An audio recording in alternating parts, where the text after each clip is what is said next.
Seorang pewaris miliarder telah memendam kepedihan selama 20 tahun karena kehilangan satu-satunya cinta sejati dalam hidupnya.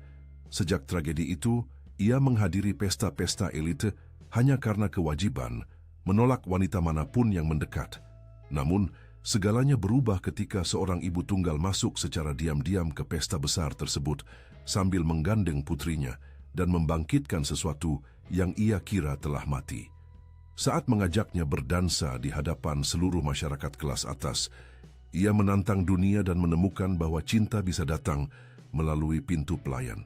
Matahari belum menggores Cakrawala Jakarta ketika Arya Baskoro sudah berdiri tegak di depan panel kaca besar yang memisahkan ruang kerjanya dengan pemandangan Cakrawala kota yang tidak pernah benar-benar tidur. Rutinitasnya selalu sama.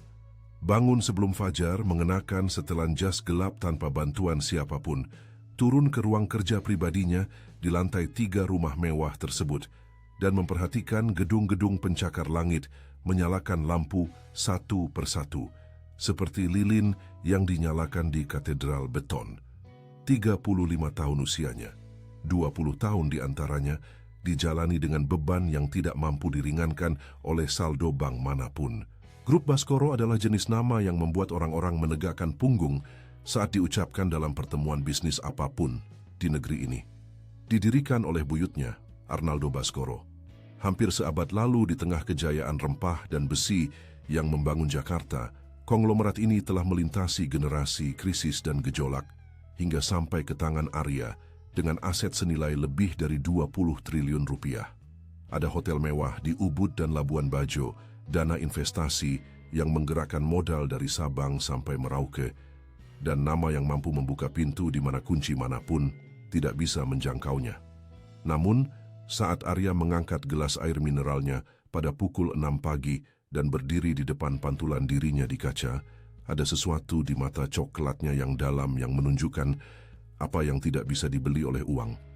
Itu adalah kesepian lama yang berakar, jenis kesepian yang bahkan tidak berani ia akui dengan suara keras kepada dirinya sendiri. Sekretaris pribadinya, Rosana, telah meletakkan agenda di atas meja dengan efisiensi yang senyap seperti biasa. Arya memindai daftar janji tanpa menyentuhnya. Di bagian bawah halaman, ditandai dengan warna merah sesuai instruksinya, terdapat agenda yang tidak perlu diingatkan kepadanya. Pesta Dansa Musim Semi, kediaman Baskoro, pukul 20.00. Setiap tahun, tradisi itu berulang.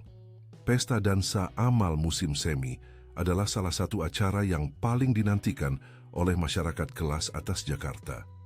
300 tamu, orang-orang paling berpengaruh di kota, berkumpul di aula emas rumah mewah abad ke-18 yang dilestarikan keluarga Baskoro sebagai simbol keluarga. Donasi untuk rumah sakit, program budaya, dan pendidikan. Itu adalah malam yang penting bagi dunia nyata di luar lampu kristal yang berkilauan. Karena itulah, Arya tidak pernah absen.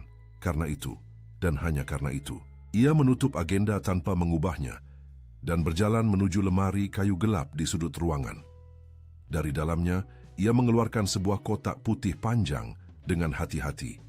Saat membukanya, aroma lembut bunga anggrek putih yang baru dipetik memenuhi udara. 6 tangkai bunga terjaga dengan sempurna seperti biasanya, seperti setiap bulan tanpa pengecualian. Rumah besar itu mulai sibuk saat Arya turun ke lantai dasar, kotak bunga di bawah lengannya. Di dapur, tim catering sudah menyiapkan hidangan pertama untuk perjamuan malam nanti. Di luar, tukang kebun menyapu daun-daun yang disebarkan angin September di atas jalan setapak batu alam. Tidak ada yang berpapasan dengannya tanpa memberikan hormat yang sopan. Tidak ada yang bertanya kemana ia pergi. Mereka sudah tahu, Taman Makam Menteng berjarak 20 menit dari rumah. Arya menempuh perjalanan dengan mobil hitam yang sama, dengan sopir yang sama selama puluhan tahun, Pak Benedito, yang tidak pernah bertanya sepatah kata pun tentang perjalanan-perjalanan itu.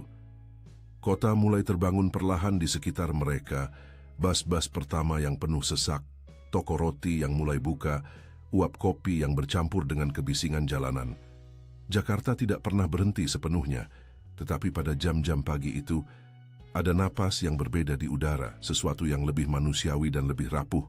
Makam itu terletak di sektor paling tenang, Di bawah bayangan pohon pule yang berbunga tepat di bulan September, Arya berlutut di atas rumput yang sedikit lembab oleh embun dan menyusun anggrek putih di atas batu nisan dengan kelembutan yang jarang dikenali orang pada sosok pria dingin dan tak tersentuh di halaman berita bisnis tersebut.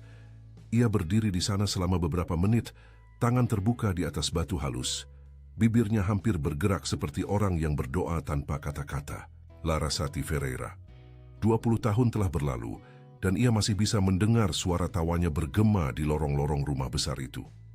Ia masih bisa melihat cara Larasati melepas sepatu minggunya sebelum memanjat kursi perpustakaan kuno, beralasan bahwa kulit sepatu baru itu menyakiti kakinya.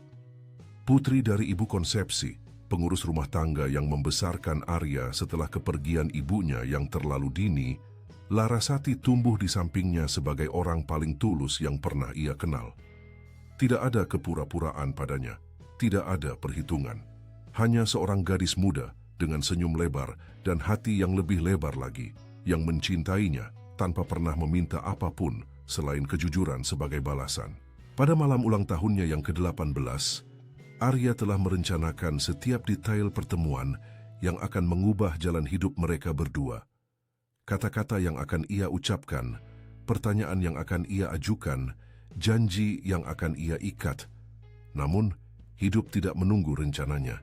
Dan apa yang terjadi malam itu di depan gerbang rumah besar tersebut adalah bab yang tidak pernah bisa Arya baca kembali tanpa merasa tanah di bawah kakinya runtuh. Kata-kata terakhir Larasati tetap menjadi wasiat terpenting baginya, bahwa suatu hari ia akan menemukan seseorang yang benar-benar mencintainya. Tetapi ia harus tahu cara mengenali cinta itu meskipun datang dengan cara yang berbeda dari yang diharapkan. 20 tahun menunggu untuk memahami apa artinya itu. 20 tahun tanpa mampu berdansa dengan wanita lain, karena lengan yang menopang Larasati untuk terakhir kalinya tidak pernah lagi menemukan alasan yang sepadan. Arya bangkit perlahan, menepuk tangannya ringan untuk membersihkan debu yang sebenarnya tidak ada, dan kembali ke mobil tanpa menoleh ke belakang. Itu adalah ritual yang sama setiap waktu. Pergi, diam, kembali. Dan hari berlanjut seolah tidak terjadi apa-apa, karena bagi dunia di sekitarnya memang tidak ada yang terjadi. Kembali ke rumah besar, Rosana sudah menunggunya dengan jadwal detail untuk malam itu. Toko bunga sudah mengirimkan rangkaian, orkestra sudah mengonfirmasi musisi. Koki Rogerio mengawasi menu perjamuan 18 hidangan. Semuanya teratur, semuanya sempurna, semuanya kosong. Bibinya, Beatrice Baskoro, tiba tepat pukul 11 siang. Seperti yang selalu ia lakukan pada hari-hari acara penting. Dengan keanggunan wanita berusia 62 tahun dan kemampuan alami untuk menguasai ruang manapun dengan otoritas, ia melintasi aula utama dengan suara tumit sepatu yang bergema di lantai marmer dan memberikan Arya kecupan di pipi yang setengah kasih sayang, setengah inspeksi. Kamu harus tersenyum malam ini, Arya. Tersenyum sungguhan, bukan hal yang kamu lakukan dengan bibirmu saat kamu ingin orang-orang berhenti bicara padamu.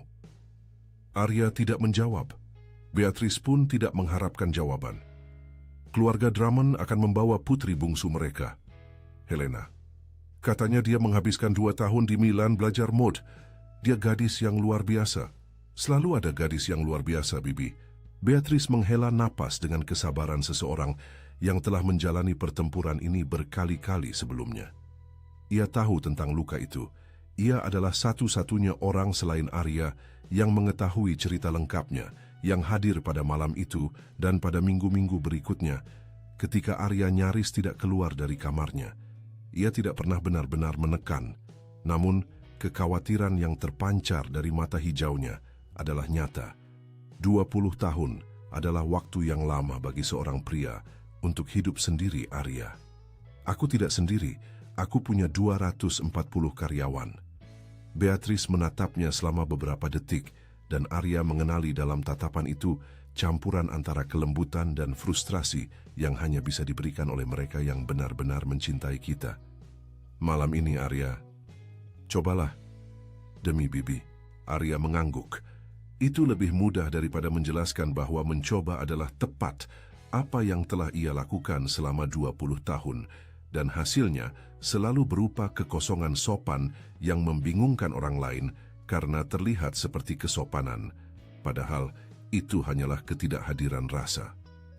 Hari berlalu dengan rapat, penandatanganan dokumen, dan keputusan-keputusan besar yang diambil Arya dengan kewajaran yang sama seperti orang lain meminum kopi. Pukul 6 sore, ia naik untuk bersiap menghadapi pesta dansa. Setelan jas gelap tanpa celah, dasi dengan simpul sempurna, tanpa perlu bantuan siapapun. Jam saku emas keluarga yang dulunya milik kakek dan buyutnya. Benda-benda yang membawa sejarah dan terasa berat secara tak kasat mata. Saat ia turun ke aula utama, tamu-tamu pertama sudah tiba. Orkestra sedang menyetem instrumen di panggung yang ditinggikan. Sampahnya mengalir di atas nampan perak. Lampu kristal impor menumpahkan cahaya emasnya di atas wajah-wajah yang terawat dan perhiasan senilai kekayaan besar. Arya Baskoro mengambil tempat biasanya di balkon yang menghadap ke taman yang terang benderang, gelas kristal di tangan, mata menatap cakrawala lampu kota yang berkilauan di kejauhan. Persis seperti di semua pesta dansa lainnya selama 20 tahun terakhir, menunggu malam berakhir, tanpa membayangkan bahwa kali ini tidak ada yang akan sama seperti sebelumnya. Aula utama kediaman Baskoro dibangun untuk memukau, dan masih menjalankan fungsi itu dengan keangkuhan arsitektur yang sama dari abad-abad sebelumnya. Dinding-dinding berlapis emas memantulkan cahaya lampu kristal dalam riam kejernihan yang mengubah setiap wajah menjadi lebih cantik daripada kehidupan sehari-hari.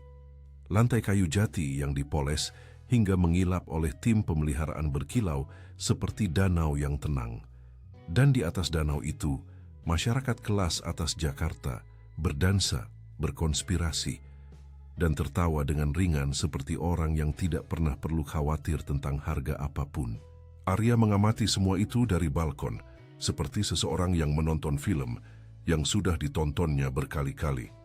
Ia mengenal setiap karakter, setiap alur sampingan, setiap aliansi dan persaingan yang disamarkan di balik senyum dan pelukan.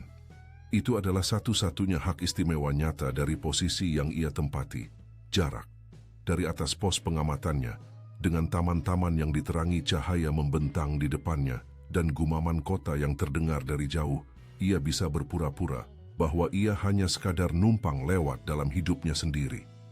Orkestra memainkan musik klasik dan keroncong yang diaransemen untuk instrumen kamar, sebuah perpaduan yang ditekankan Beatrice untuk dipertahankan sebagai ciri khas acara tersebut selama bertahun-tahun. Itu memang indah, Arya harus mengakuinya.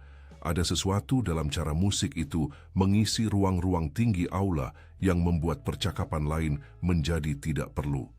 Seandainya saja orang-orang tahu cara diam dan hanya mendengarkan, namun orang-orang tidak pernah diam. Yang pertama mencarinya adalah Senator Araripe, dengan perutnya yang dilindungi rompi sutra dan ketiga putra dewasanya yang tersebar di aula sebagai representasi dari berbagai tingkat kesalahan genetik yang sama.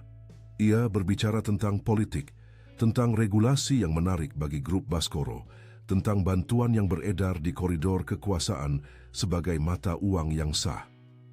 Arya menjawab dengan ketepatan yang diperlukan, tanpa menyerah maupun menutup pintu, dan senator itu pergi dengan puas tanpa menyadari bahwa ia telah ditolak dengan sangat halus. Kemudian datang Nyonya Silvia Medeiros de Andrade, ketua Dewan Yayasan Budaya yang menerima sponsor dari keluarga Baskoro selama 12 tahun. Ia membawa serta seorang gadis muda berambut pirang dengan senyum yang sudah dilatih, diperkenalkan sebagai keponakannya, yang menatap Arya dengan intensitas yang segera ia kenali. Itu adalah jenis tatapan yang mengandung perhitungan. Dengan sopan dan menghindar, ia mengakhiri percakapan sebelum keponakan itu sempat merumuskan kalimat yang jelas-jelas sudah disiapkannya. Hampir pukul 10 malam ketika Helena Drummond akhirnya mendekat. Arya mengenalnya dari penglihatan selama bertahun-tahun, seorang wanita dengan kecantikan yang tak terbantahkan dan kecerdasan yang ia gunakan dengan ketepatan yang sama seperti ia menggunakan parfum mahalnya. Ia langsung pada intinya, tanpa basa-basi yang biasa dilakukan wanita lain. Arya, kamu akan membuatku malu karena sudah kembali dari Milan jika kamu terus berada di balkon ini sepanjang malam. Arya tersenyum dengan kesopanan yang dibenci Beatrice. Kamu terlihat memukau, Helena. Milan sangat cocok untukmu. Cukup untuk sebuah tarian? Ada kejujuran dalam pertanyaan itu yang ia hargai. Tidak ada kepura-puraan di sana.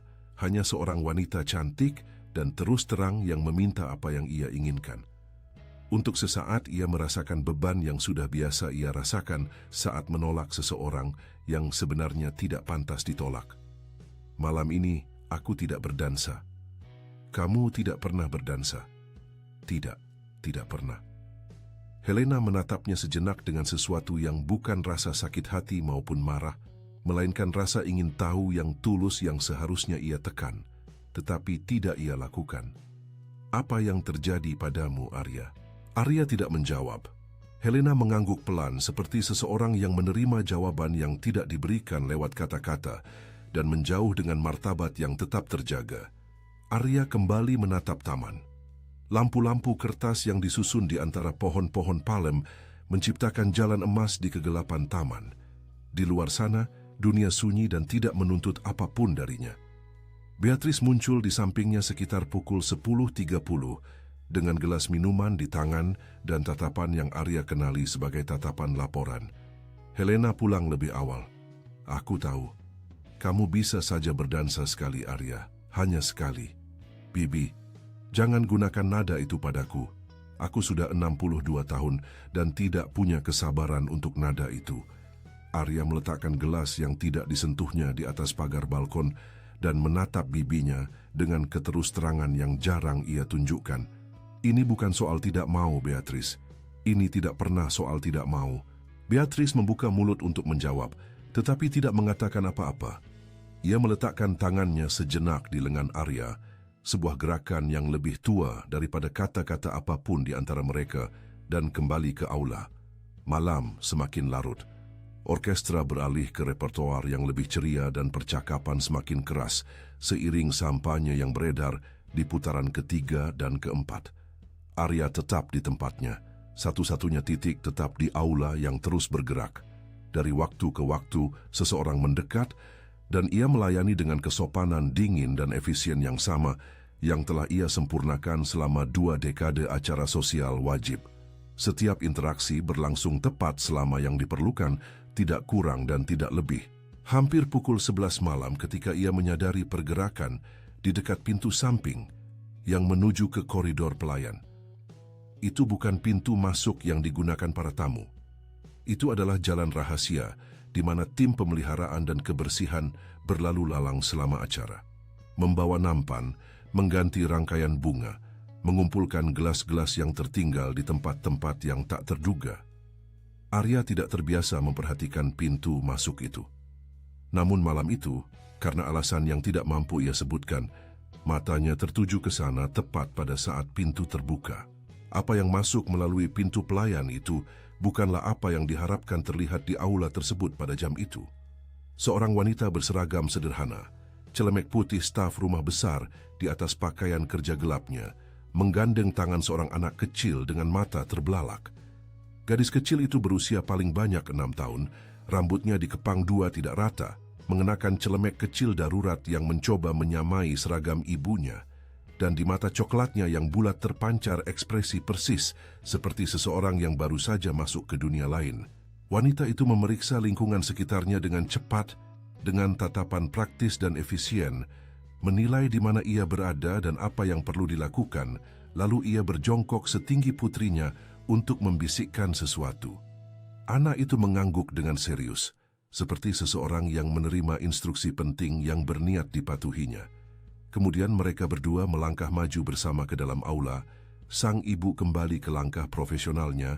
Sang putri memegang tangan ibunya dengan erat dan mencoba untuk tidak menolehkan leher kecilnya ke segala arah sekaligus, yang jelas-jelas membutuhkan usaha yang besar.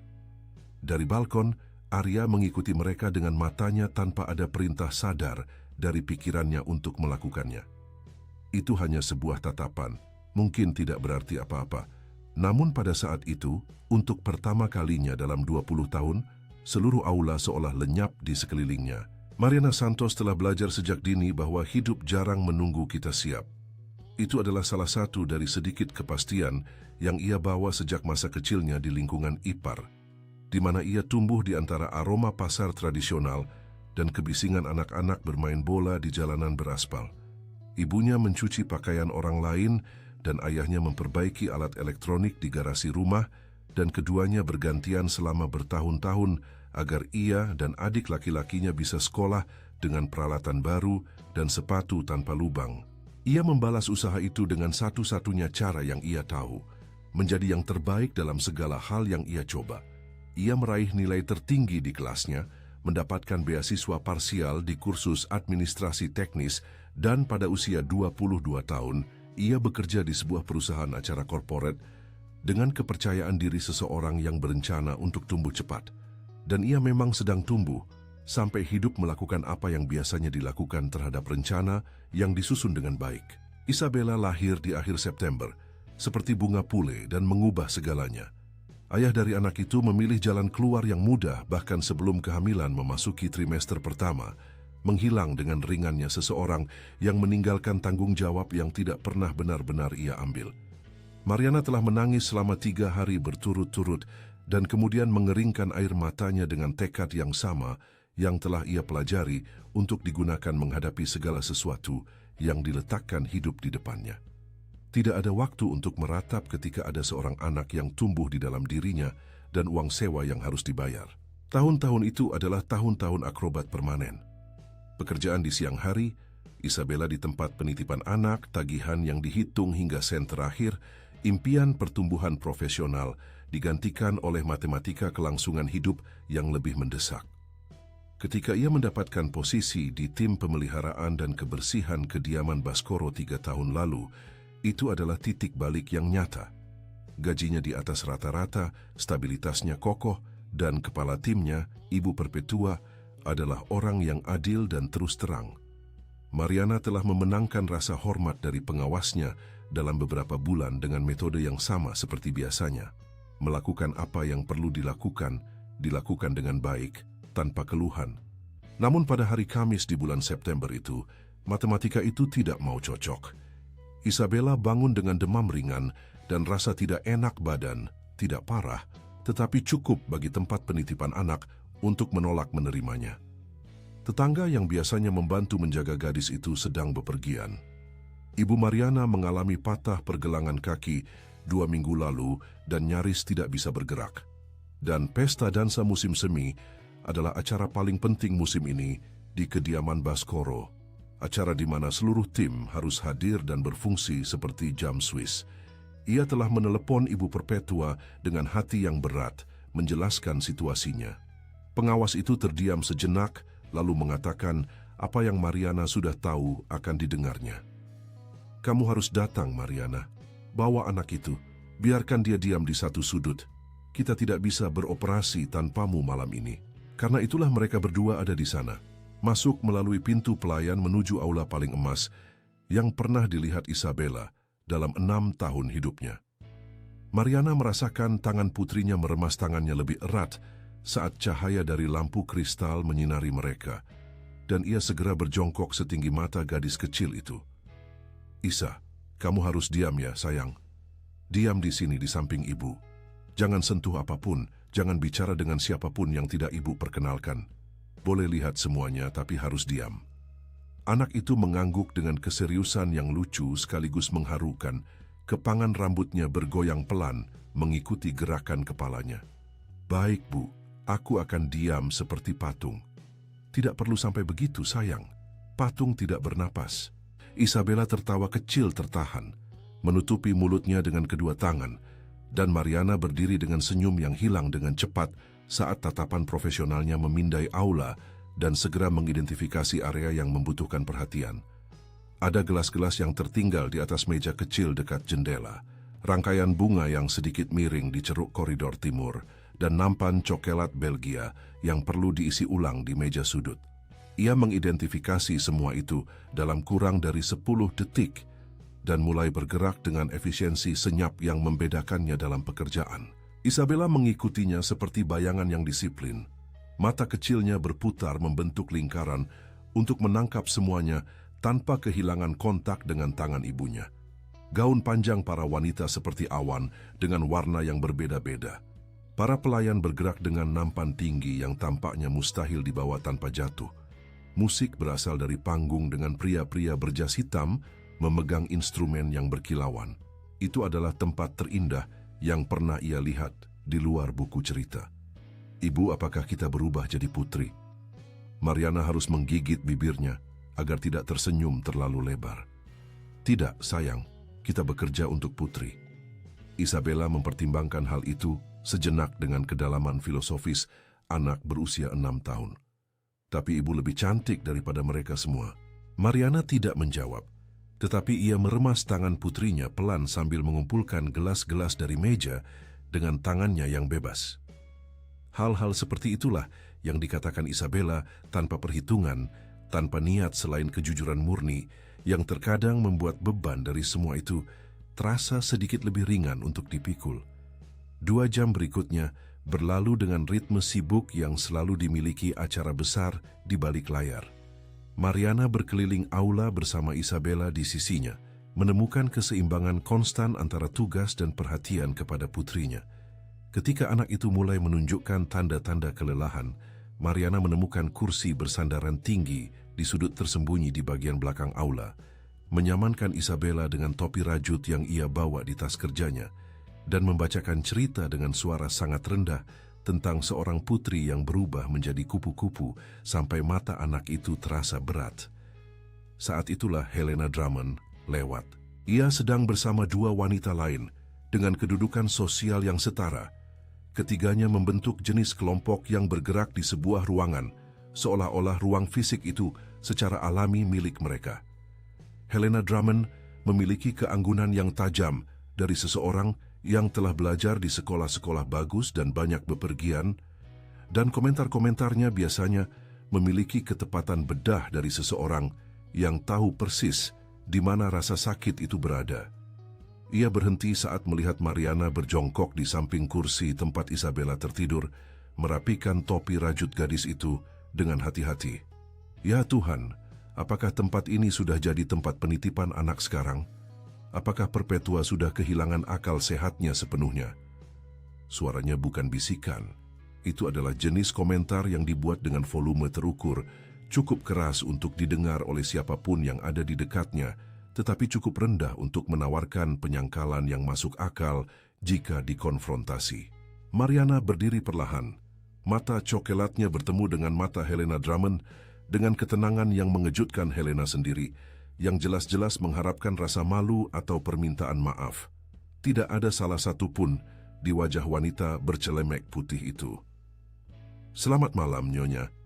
Putri saya sedikit kurang sehat hari ini dan tidak ada cara untuk meninggalkannya. Dia berperilaku sangat baik dan tidak akan mengganggu siapapun."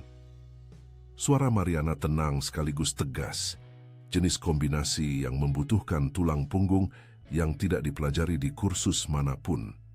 Helena menatapnya sejenak dengan sesuatu antara kesal dan terkejut, lalu mendengus singkat dan melanjutkan perjalanannya bersama rekan-rekannya yang tatapannya terasa berat pada Mariana sejenak sebelum mengikuti tuan rumah informal kelompok tersebut.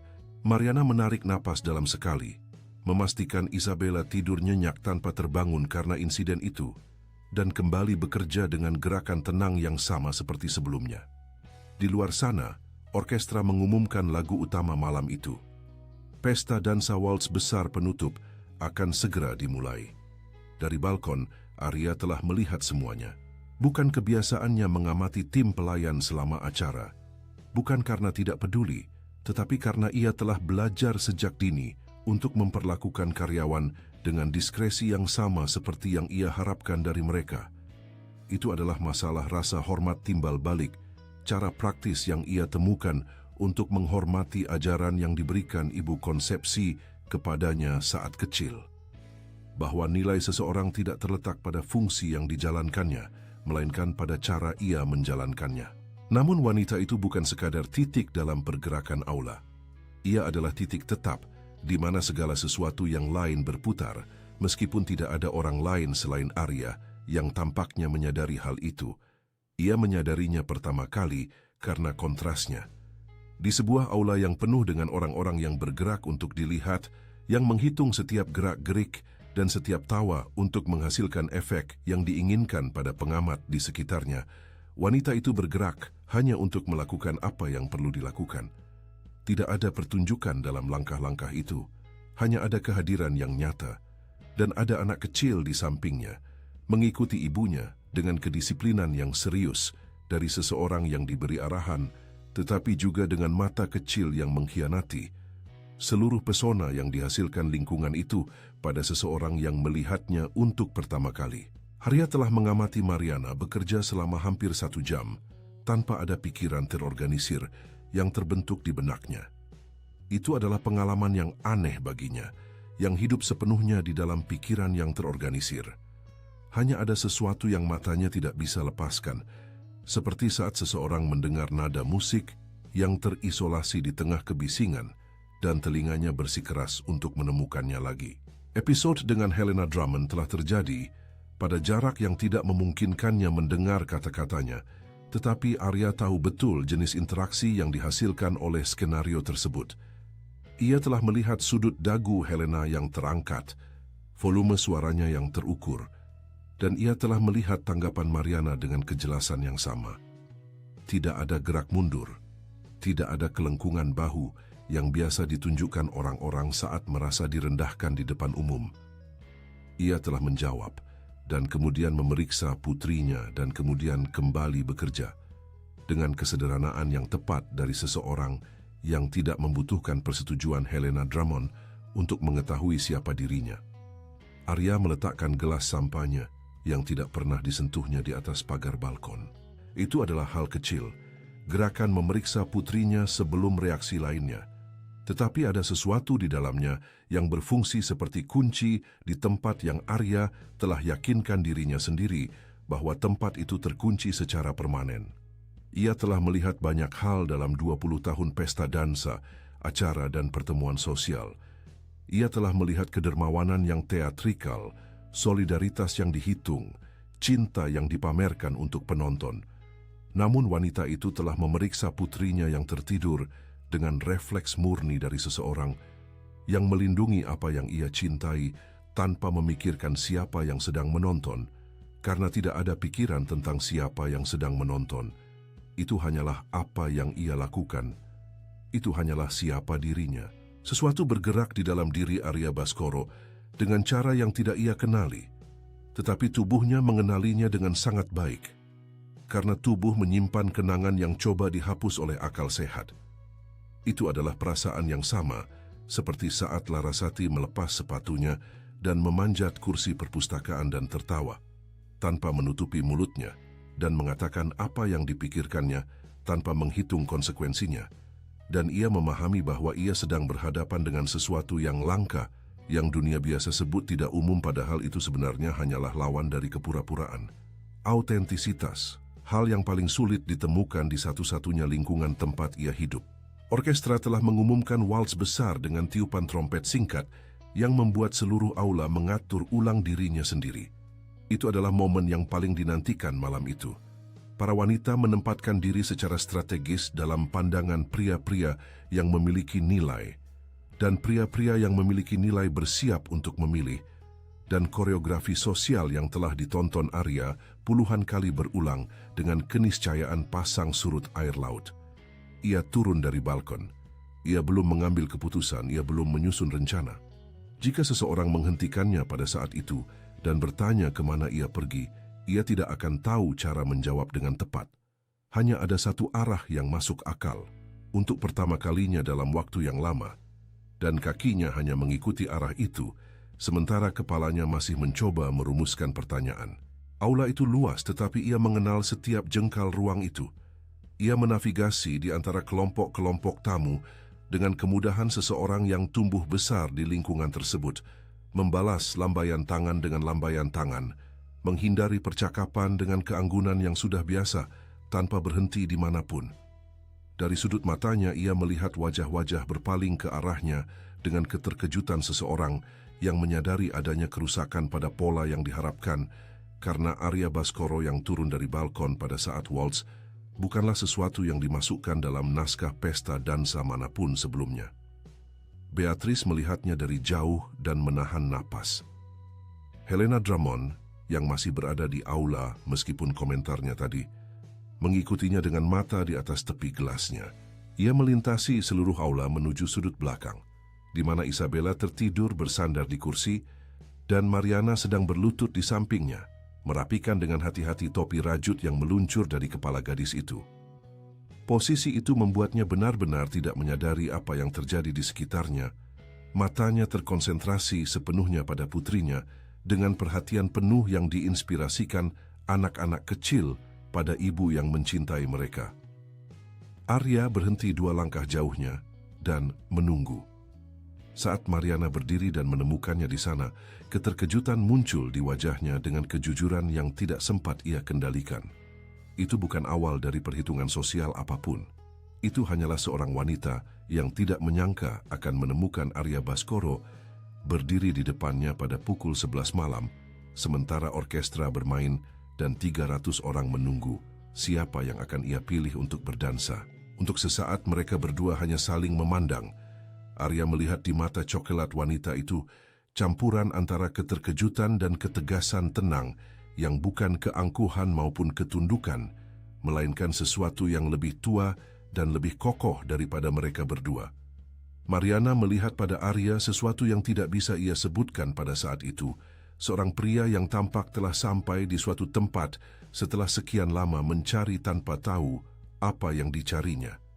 Arya Baskoro, katanya, dengan suara yang ia gunakan saat ingin perkenalan itu hanya berupa nama, tanpa beban nama keluarga yang membawa seluruh inventaris ekspektasi yang biasanya ia hasilkan. Mariana menatapnya, menatap putrinya yang tertidur, kembali menatap Arya. Orkestra mulai memainkan barisan awal dari waltz besar.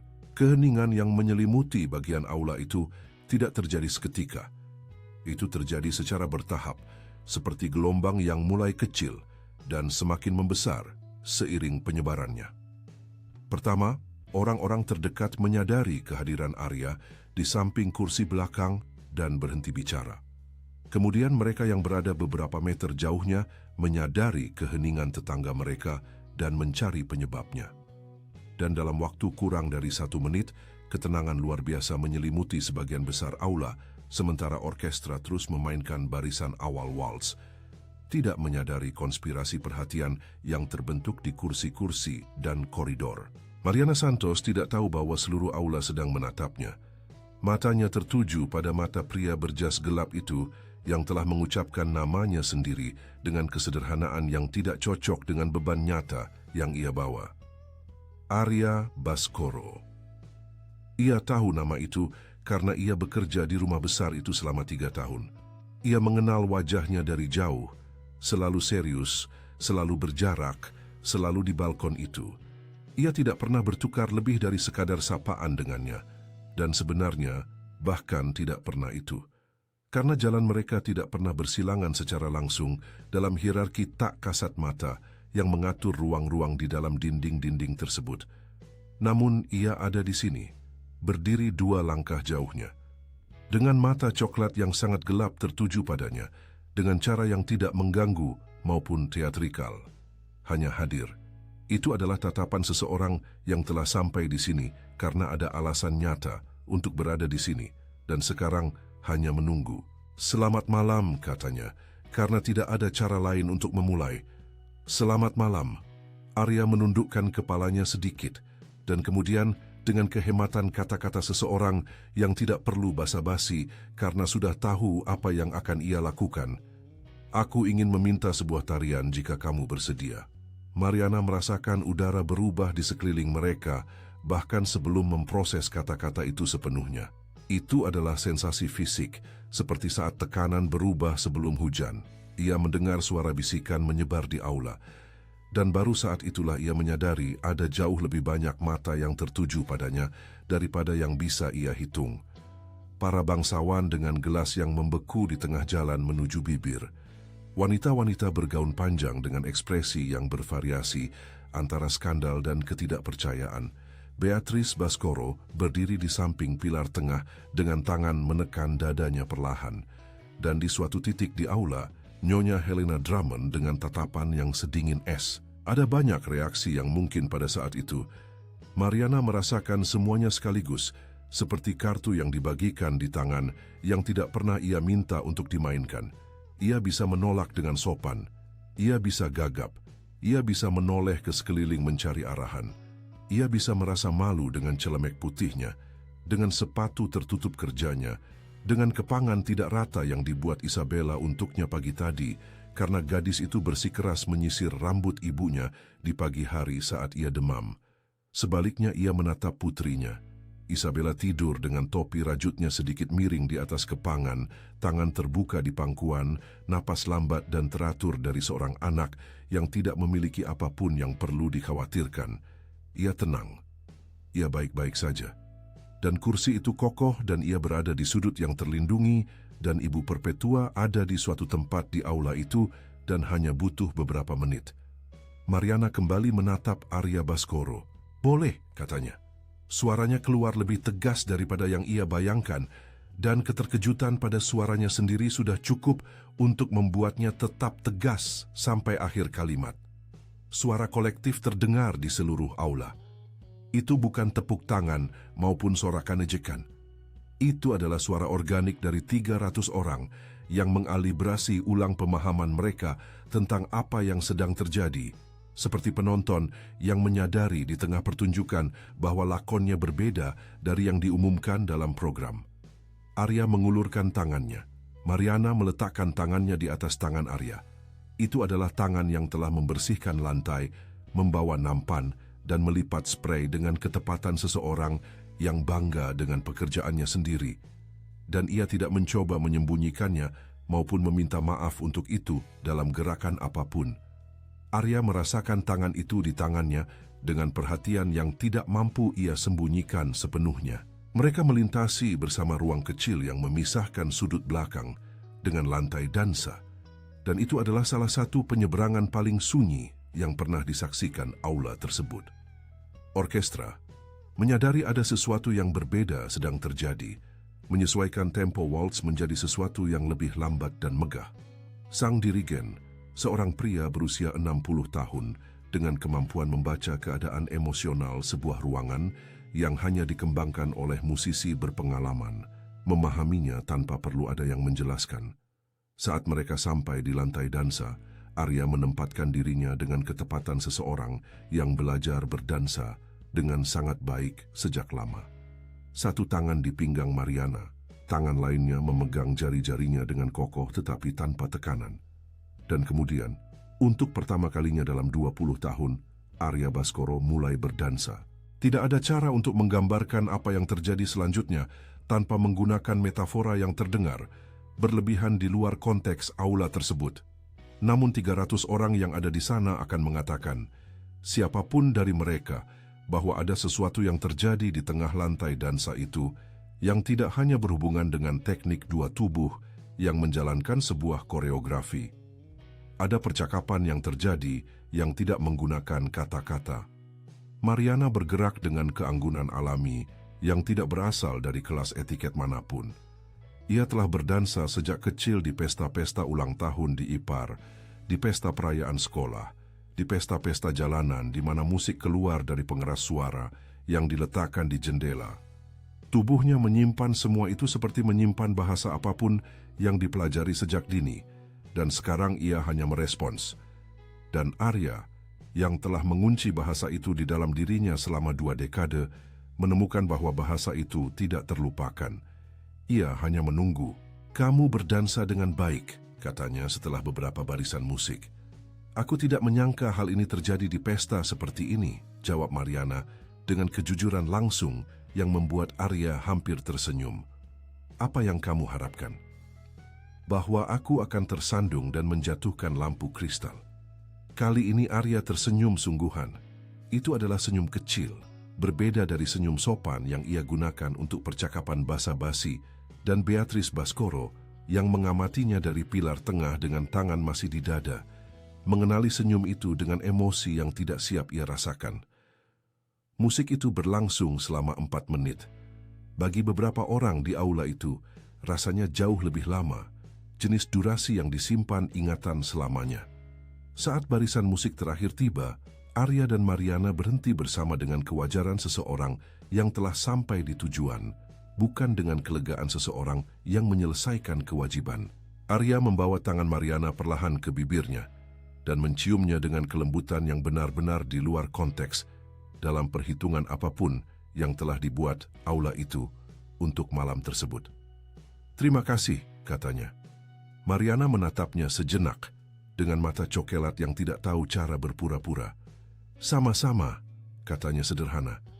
Dan kemudian ia kembali ke sudut tempat Isabella tertidur, memeriksa putrinya, merapikan topinya, dan kembali bekerja seolah-olah tidak ada hal yang luar biasa terjadi.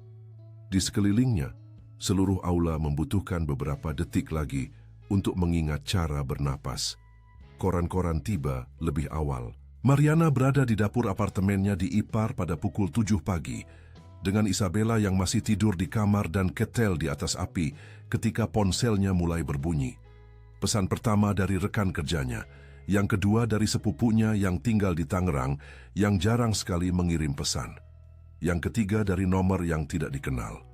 Kemudian datang begitu banyak pesan sekaligus sehingga perangkat itu mulai bergetar terus-menerus seperti benda yang memiliki nyawa sendiri.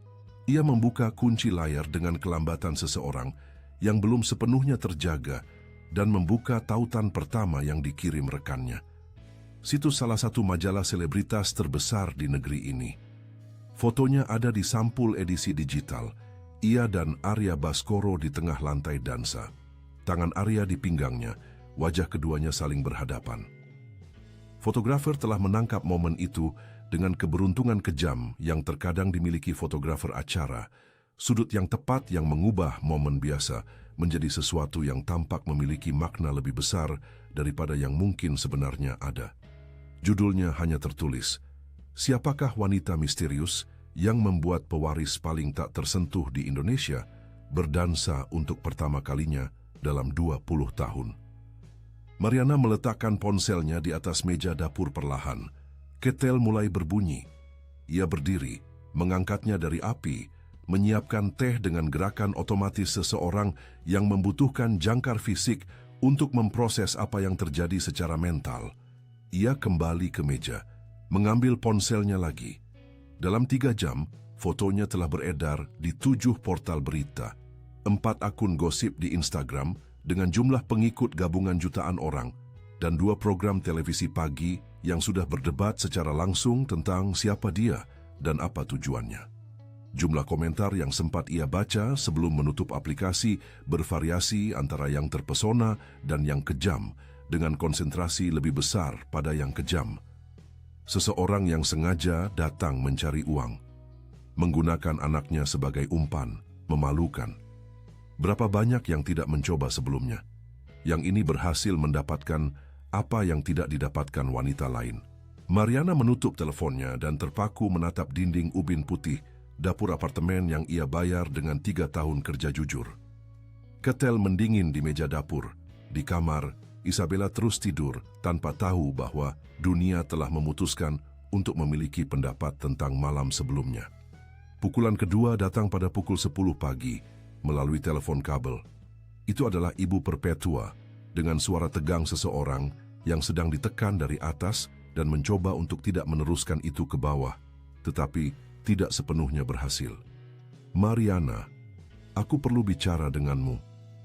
Hari ini tidak mungkin bagimu untuk datang bekerja. Hari ini adalah hari Jumat, hari kerja normal."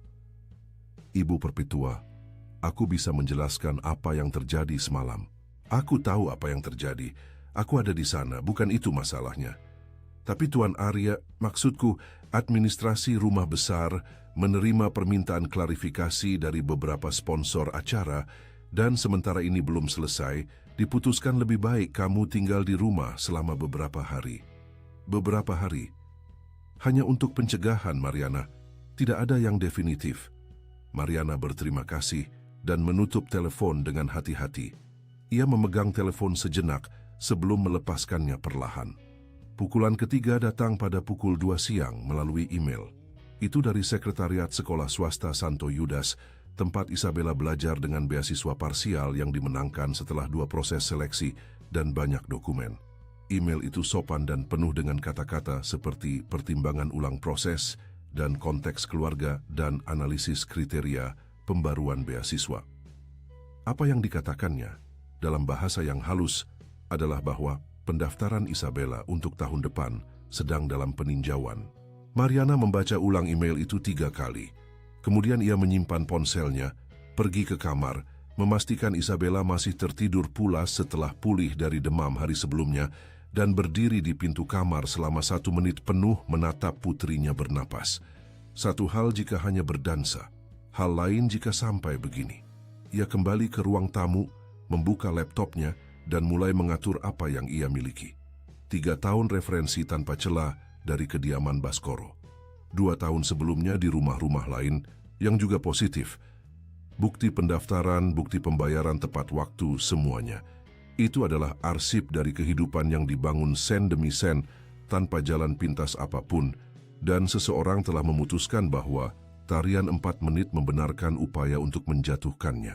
Apa yang Mariana tidak tahu, pada saat itu dengan laptop terbuka di atas dokumen-dokumen, adalah bahwa di sisi lain kota, seorang pria yang baru ia temui sekali sedang membaca berita yang sama dengan ekspresi yang belum pernah dilihat orang-orang di sekitarnya sebelumnya. Itu bukan kedinginan yang biasa. Itu adalah sesuatu yang lebih panas dari itu dan lebih berbahaya daripada apa yang bisa disarankan oleh kedinginan. Arya Baskoro telah bangun dengan Rosana yang sudah ada di pintu ruang kerjanya pada pukul 6 pagi dengan tablet dan sekumpulan berita yang telah disusunnya secara kronologis dari yang paling relevan hingga yang paling sensasional. Ia telah membaca semuanya tanpa mengucapkan sepatah kata pun. Kemudian ia meminta berkas lengkap karyawan Mariana Santos yang disediakan Rosana dengan efisiensi senyap seperti biasanya. Apa yang tertulis dalam berkas itu adalah potret perjalanan tanpa cacat sedikit pun. Tidak ada keluhan, tidak ada tunggakan, penilaian kinerja maksimal di setiap semester, riwayat ketepatan waktu yang sempurna, catatan dari pengawas perpetua yang didokumentasikan 2 tahun lalu, karyawan teladan, sikap profesional di atas rata-rata, hubungan yang sangat baik dengan tim. Ia telah menutup tabletnya dan menatap keluar jendela untuk beberapa saat. Kemudian ia memanggil Rosana kembali. Aku ingin tahu nama semua portal yang mempublikasikan foto-foto itu tanpa izin. Aku juga ingin tahu siapa yang menelepon sekolah tempat Putri Mariana belajar, dan aku ingin nama itu sebelum tengah hari. Rosana mencatat tanpa ragu. Aku juga ingin kontak dari perusahaan media terbesar di negeri ini. Aku akan memberikan wawancara. Rosana menatapnya selama sepersekian detik yang mengandung seluruh keterkejutan yang tidak ditunjukkan profesionalitasnya di wajahnya. Untuk kapan, Tuan? Untuk hari ini. Arya kembali menatap jendela. Di luar sana, Jakarta berlanjut dengan kebisingan permanennya, tidak peduli pada apapun yang terjadi di dalam rumah-rumah mewah dan di apartemen-apartemen di Ipar dan di sekolah-sekolah swasta, di mana anak-anak berusia 6 tahun tidur, tanpa tahu bahwa dunia sedang tidak adil pada ibu mereka. Kota tidak menunggu siapapun, namun ada hal-hal yang tidak bisa menunggu, dan Arya Baskoro, yang telah menunggu selama 20 tahun, baru saja selesai menunggu. Jurnalis Fernanda Queiroz telah mewawancarai presiden, menteri, miliarder, dan artis yang mengisi sampul majalah dengan kewajaran yang sama, seperti orang lain meminum kopi pagi. Dalam 23 tahun kariernya di surat kabar terbesar di negeri ini, ia telah mendengar cerita-cerita luar biasa dan cerita-cerita buatan, dan mengembangkan insting yang tepat untuk membedakan satu dengan yang lain. Karena itu, saat menerima telepon dari Rosana yang menginformasikan bahwa Arya Baskoro ingin memberikan wawancara eksklusif, ia tidak mengajukan pertanyaan yang tidak perlu. Ia hanya mengatakan bahwa ia akan berada di kediaman Baskoro pada pukul 3 sore. Arya menerimanya di ruang kerja yang sama tempat ia membaca berkas-berkas pagi itu. Tidak ada tim hubungan masyarakat di sekitarnya. Tidak ada humas berjas yang ditempatkan secara strategis untuk campur tangan jika ada pertanyaan yang melangkah terlalu jauh. Hanya ada dia, Fernanda, buku catatannya, dan sebuah alat perekam yang diletakkan Fernanda di atas meja dengan diskresi profesional seseorang yang tahu bahwa benda-benda yang terlihat bisa mengubah perilaku orang lain. Anda bisa bertanya apa saja yang Anda mau, kata Arya, sebelum Fernanda membuka buku catatannya. Saya tidak hanya akan menjawab apa yang ditanyakan kepada saya. Saya ingin membicarakan apa yang perlu dikatakan. Fernanda menatapnya sejenak dengan kacamatanya yang sedikit diturunkan, yang merupakan caranya mengalibrasi lawan bicaranya. Kalau begitu, mari kita mulai dari awal. Mengapa Anda tidak pernah berdansa?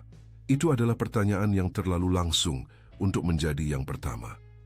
Tetapi itu juga merupakan pertanyaan yang tepat, dan Arya mengakuinya dengan sedikit anggukan kepala. Karena orang terakhir yang berdansa denganku adalah seseorang yang sangat aku cintai saat kami masih muda.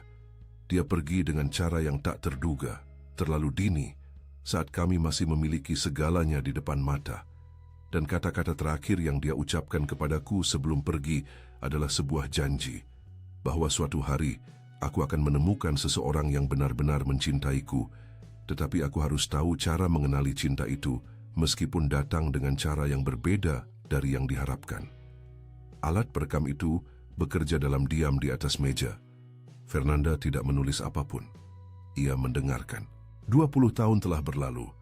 Aku berpartisipasi dalam semua acara yang dituntut posisiku, karena itu adalah tanggung jawab yang aku warisi bersama dengan kekayaan. Namun tidak ada satupun wanita yang mendekat di tahun-tahun itu yang datang karena alasan yang bisa aku kacaukan dengan hal itu. Selalu ada sesuatu yang dihitung, sesuatu yang membutuhkan aku sebelum membutuhkan hal lainnya. Ini bukan kritik, ini hanyalah lingkungan tempat aku hidup. Dan semalam, Arya terdiam sejenak yang cukup bijaksana bagi Fernanda untuk tidak memutusnya. Semalam aku melihat seorang wanita masuk melalui pintu pelayan di aulaku sendiri, sambil menggandeng putrinya yang berusia 6 tahun, karena dia tidak punya siapa-siapa untuk dititipi dan dia tidak mau absen bekerja. Aku melihat wanita itu bekerja selama berjam-jam dengan dedikasi dan martabat yang tidak bergantung pada penonton manapun untuk ada.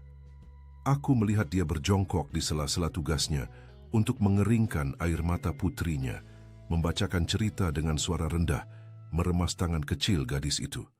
Aku melihat dia menjawab dengan tenang saat seseorang memberikan komentar menghina tentang kehadiran anak itu, tanpa kehilangan ketenangan maupun keanggunan yang tidak diajarkan oleh sekolah etiket manapun, karena itu berasal dari tempat yang lebih dalam daripada yang bisa dicapai oleh kurikulum manapun. Ia berhenti sejenak. Gerakan memeriksa putrinya sebelum reaksi lainnya. Gerakan kecil, instingtif, sunyi itu. Itu adalah gerakan seseorang yang mencintai tanpa menghitung siapa yang sedang menonton, karena tidak ada pikiran tentang siapa yang sedang menonton. Itu hanyalah apa yang dia lakukan. Itu hanyalah siapa dirinya. Sesuatu di dalam diriku bergerak.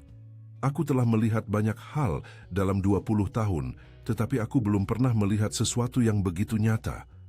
Fernanda menulis sesuatu di buku catatannya untuk pertama kali. Apa yang Anda ingin orang-orang pahami tentang semalam? Bahwa apa yang terjadi di aula itu tidak ada hubungannya dengan koran-koran yang diterbitkan pagi ini.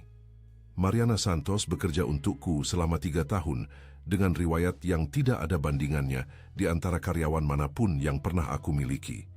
Dia adalah ibu tunggal, bekerja dengan jujur, membesarkan seorang putri yang luar biasa tanpa meminta apapun dari siapapun. Apa yang dia lakukan semalam adalah menerima undangan untuk berdansa.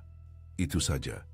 Siapapun yang mengubah gerakan itu menjadi sebuah strategi sedang mengungkapkan jauh lebih banyak tentang dirinya sendiri daripada tentang Mariana.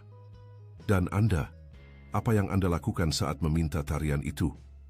Arya mengangkat matanya ke arah Fernanda dengan sesuatu yang nantinya akan digambarkan oleh Fernanda dalam artikelnya sebagai ekspresi seorang pria yang akhirnya menemukan jawaban yang telah dicarinya sekian lama.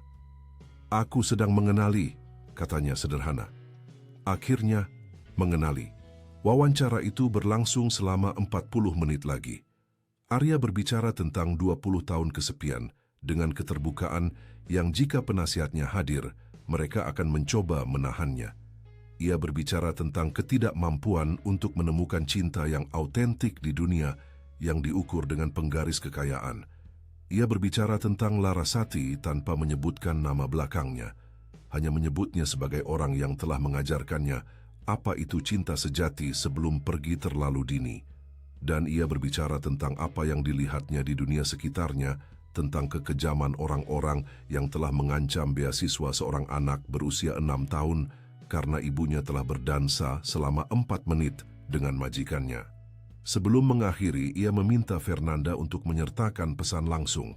Setiap orang yang berkontribusi sehingga pendaftaran Putri Mariana terancam harus menjelaskan tindakan itu secara publik. Saya sedang berkonsultasi dengan pengacara hari ini juga, dan beasiswa Isabella dijamin oleh grup Baskoro mulai tanggal ini, terlepas dari apapun. Fernanda menutup buku catatannya dan mematikan alat perekam. Boleh saya bertanya sesuatu di luar rekaman? Boleh. Anda tahu bahwa ini akan mengubah segalanya, bukan? Apa yang Anda katakan di sini hari ini? Arya menatap keluar jendela ke arah taman-taman di mana tukang kebun bekerja di antara pohon palem di bawah sinar matahari sore bulan September. Ada hal-hal yang sudah berubah dan pers belum mengetahuinya. Hari ini, aku hanya mengonfirmasinya. Wawancara itu diterbitkan pada pukul 8 malam di situs surat kabar dan mencapai tempat pertama dari berita yang paling banyak dibaca dalam waktu kurang dari 1 jam.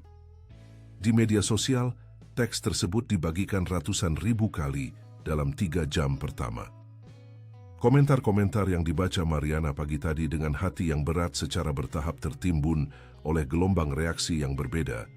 Dari orang-orang yang menulis tentang cerita cinta mereka yang mustahil, tentang pertempuran diam-diam mereka sendiri, tentang apa artinya membangun martabat tanpa warisan.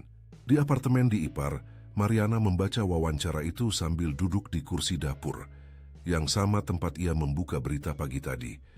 Isabella tidur kembali, sudah pulih tetapi masih lelah.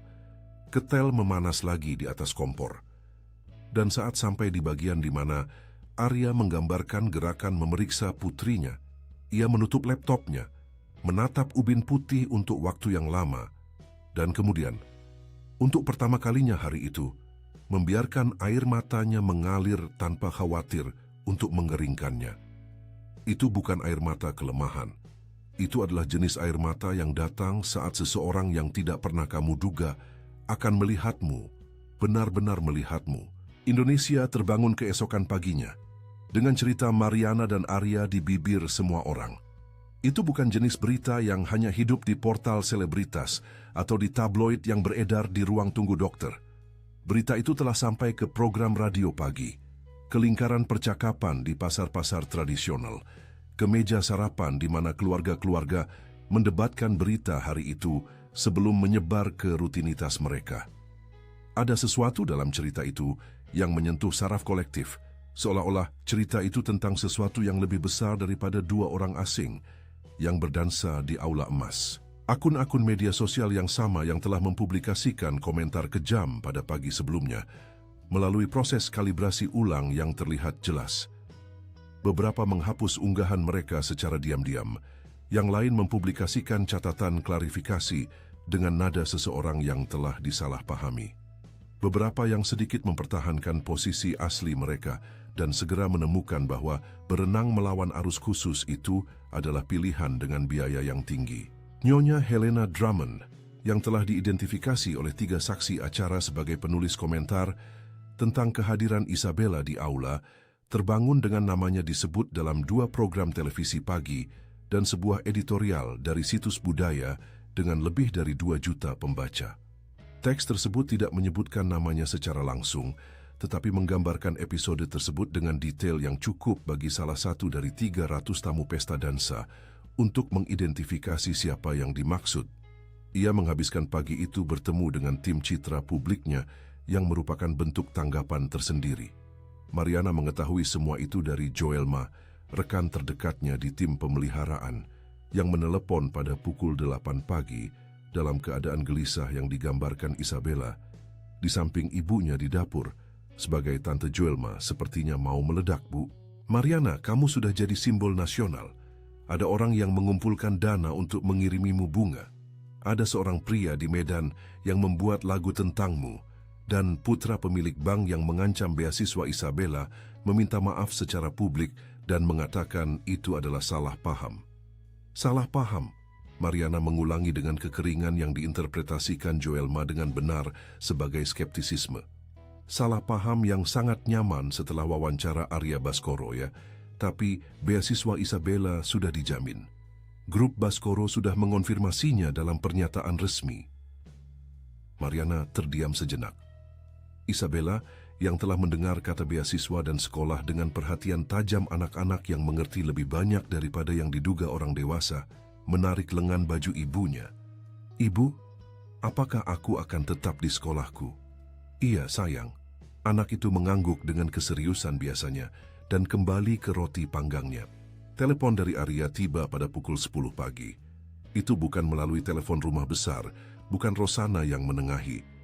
Itu adalah nomor pribadi yang tidak dikenal Mariana, dan suara yang berbicara di ujung sana langsung dan tanpa basa-basi, seperti pada malam pesta dansa.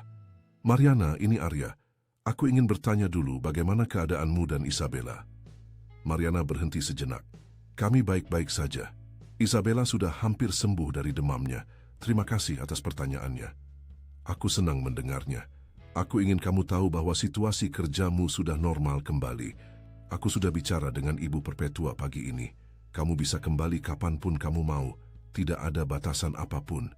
Aku tahu, aku tidak melakukan kesalahan apapun. Kamu tidak salah. Dan aku menyesal bahwa apapun telah menciptakan kesan itu, meski hanya sebentar. Ada kualitas dalam percakapan itu yang berbeda dari interaksi apapun yang pernah dimiliki Mariana dengan seorang atasan, dengan otoritas, dengan siapapun yang memiliki kekuatan formal lebih besar darinya dalam sebuah hierarki. Tidak ada sikap merendahkan. Hanya ada dua orang dewasa yang berbincang. "Boleh aku bertanya sesuatu?" katanya. "Boleh." "Mengapa Anda melakukan ini? Wawancara itu, pernyataan tentang beasiswa, semua itu, Anda tidak perlu melakukannya." Ada keheningan selama beberapa detik yang tidak terasa tidak nyaman. "Aku memang perlu melakukannya," katanya. "Bukan dari sudut pandang eksternal, tapi dari sudut pandangku." Mariana tidak bertanya lebih lanjut tentang itu. Ada kejujuran dalam jawaban itu yang tidak membutuhkan lebih banyak kata untuk dipahami. Sebelum mengakhiri, Arya berkata, "Aku ingin bertemu denganmu, bukan sebagai majikan dan karyawan, jika kamu mau dan saat itu masuk akal bagimu." Mariana berdiri diam di dapur apartemennya di Ipar untuk beberapa saat setelah panggilan berakhir, menatap ubin putih dinding dengan ekspresi seseorang yang sedang mengatur secara internal sesuatu yang tidak masuk dalam kategori hal-hal yang pernah terjadi sebelumnya. 3 hari kemudian Arya pergi ke Ipar. Ia meminta agar tidak ada upacara penyambutan. Ia tiba dengan mobil hitam yang sama bersama Pak Benedito, tetapi ia keluar sendirian dan berjalan menuju nomor rumah yang telah ditunjukkan Mariana dengan kewajaran yang tenang dari seseorang yang tidak datang untuk dilihat. Lingkungan itu memiliki aroma roti yang baru matang dan kebisingan anak-anak di jalanan yang hanya disimpan Jakarta di lingkungan yang masih benar-benar berupa perkampungan, di mana orang-orang saling mengenal nama. Mariana membuka pintu sebelum Arya menekan bel. Ia mengenakan pakaian sehari-hari, rambut terikat, tanpa ada tanda-tanda telah bersiap secara khusus untuk menerima siapapun, yang diinterpretasikan Arya sebagai tanda rasa hormat yang berlawanan dengan ekspektasi sosial. Mariana menjadi dirinya sendiri, tanpa lapisan tambahan yang biasa dibangun orang-orang saat menerima tamu yang mereka anggap penting. Dari sofa ruang tamu, Isabella menatapnya dengan mata coklat bulat yang merupakan versi miniatur dari mata ibunya. "Kamu paman yang di pesta dansa itu," katanya. "Iya." Arya berjongkok setinggi matanya. "Kamu bisa panggil aku Arya." Anak itu memiringkan kepalanya sejenak, menilai. "Apakah kamu tahu cara main kartu? Tahu?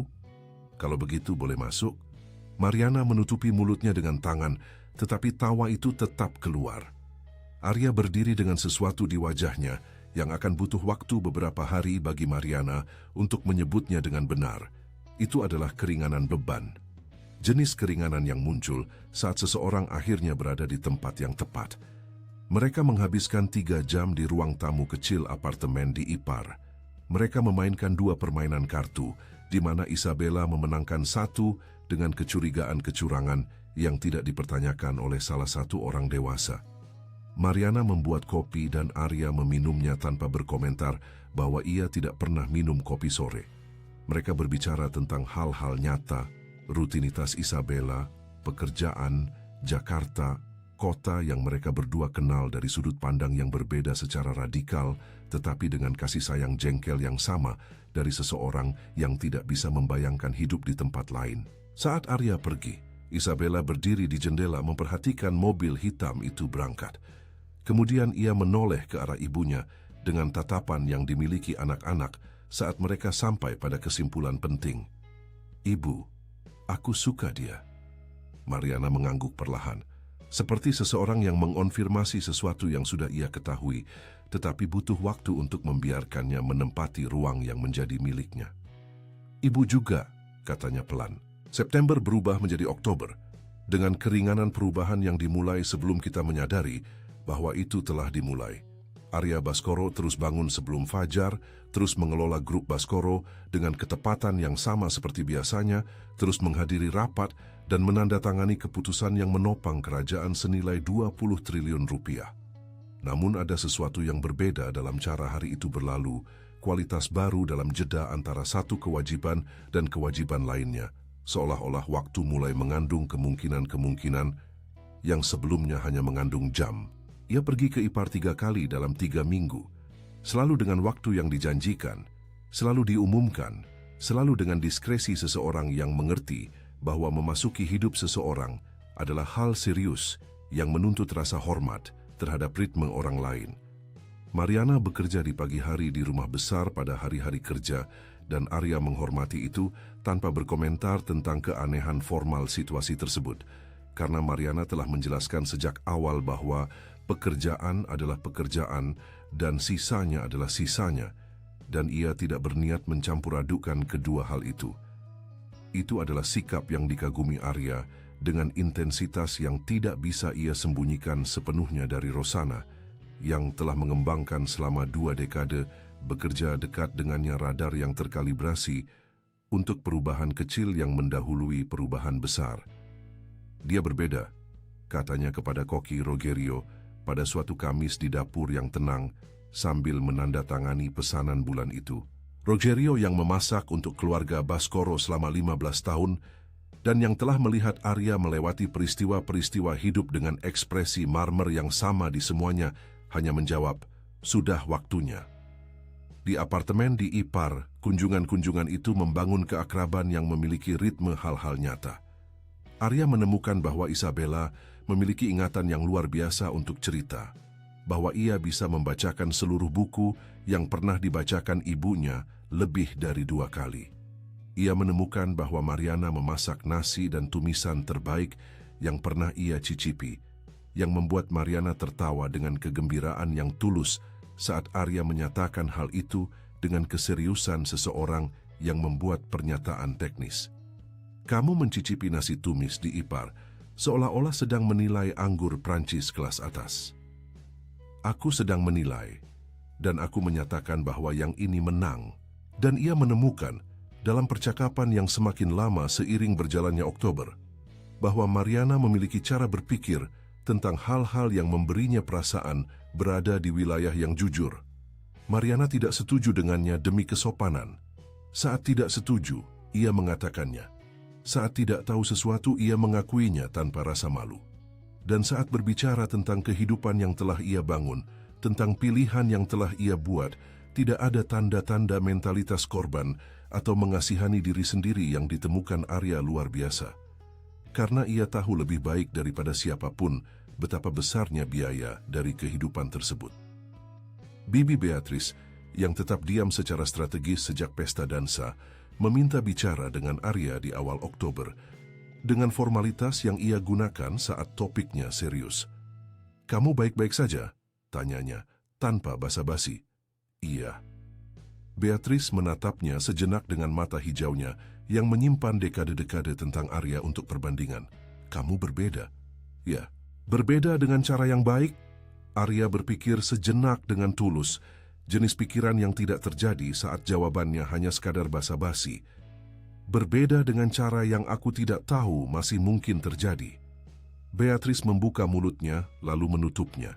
Kemudian membukanya lagi untuk mengatakan sesuatu yang keluar dengan lebih banyak emosi daripada yang ia rencanakan. Ayahmu akan senang melihat ini. Arya tidak menjawab.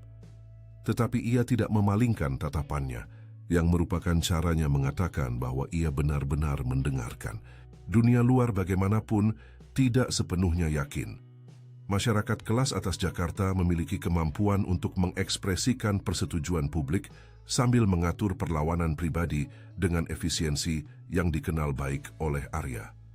Beberapa mitra bisnis terbesar grup Baskoro telah meminta pertemuan di hari-hari setelah pesta dansa dengan agenda yang mencakup kekhawatiran tentang citra institusional perusahaan. Arya telah melayani mereka dengan kesabaran dan dengan kejelasan yang diperlukan bahwa keputusan tentang kehidupan pribadinya tidak tersedia untuk negosiasi dalam agenda rapat yang telah mengakhiri sebagian besar percakapan sebelum sampai kemanapun. Yang lebih rumit adalah Dewan Yayasan Budaya yang disponsori keluarga. 2 dari 5 anggota telah secara resmi mengajukan konsultasi tentang relevansi peninjauan profil publik dari inisiatif filantropi grup sehubungan dengan perubahan profil pribadi pewaris utama. Arya telah membaca dokumen itu dengan perhatian yang biasa ia berikan dan kemudian menulis jawaban sepanjang 2 halaman yang secara internal diklasifikasikan oleh Rosana sebagai sopan dan menghancurkan. Kedua kata sifat itu sepenuhnya kompatibel. Namun ada perlawanan yang berbeda dari yang lainnya, karena berasal dari tempat yang tidak bisa dijawab Arya dengan dokumen atau dengan kekuatan kekayaan.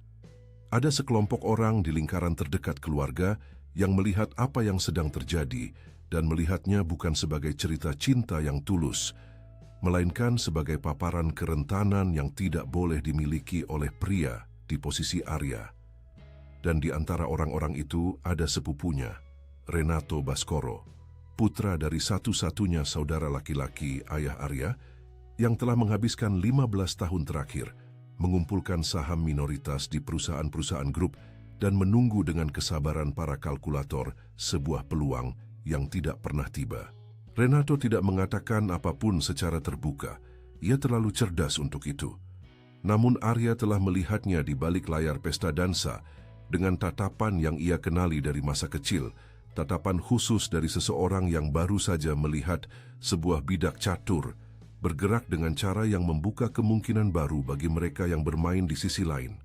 Untuk saat ini, Renato adalah bayangan jauh yang dijaga Arya dalam bidang pandangnya tanpa membiarkannya menempati pusat segala sesuatu. Ada sesuatu yang lebih mendesak yang menempati pusat itu. Pada suatu sore hari Selasa di bulan Oktober, duduk di sofa apartemen di Ipar, sementara Isabella menggambar di lantai dengan pensil warna yang tersebar membentuk busur di depannya, Mariana mengatakan sesuatu yang disimpan Arya seolah-olah itu adalah benda berharga. Aku takut akan satu hal saja dalam semua cerita ini. Arya menoleh ke arahnya. Apa? Bahwa suatu hari kamu bangun dan menyadari bahwa kamu hanya sedang mencari sebuah kenangan dan mengacaukan aku dengannya. Itu adalah kejujuran yang langsung memotong tanpa pembiusan. Arya terdiam sejenak yang tidak coba diisi oleh Mariana. Larasati adalah Larasati, katanya akhirnya. Dan kamu adalah kamu. Itu adalah hal-hal yang aku tahu cara membedakannya. Mariana mengangguk pelan, tanpa tersenyum, karena itu bukan jenis hal yang dirayakan dengan senyuman. Itu hanyalah sebuah kebenaran yang diletakkan di atas meja yang perlu dikatakan dan telah dikatakan. Di lantai, Isabella menyelesaikan gambarnya dan mengangkatnya untuk ditunjukkan kepada mereka berdua. Itu adalah gambar 3 orang yang bergandengan tangan, dengan lingkaran kuning di kepala masing-masing yang melambangkan rambut. Ketiga sosok itu memiliki tinggi yang sama, yang secara teknis tidak akurat, tetapi secara emosional tepat. Ini aku, Ibu dan Arya. Umum anak itu dengan kepuasan seorang seniman yang mempresentasikan karya yang telah selesai. Arya menatap gambar itu untuk waktu yang lama, kemudian menatap Mariana, yang menatap putrinya dengan mata coklat, yang tidak tahu cara berpura-pura.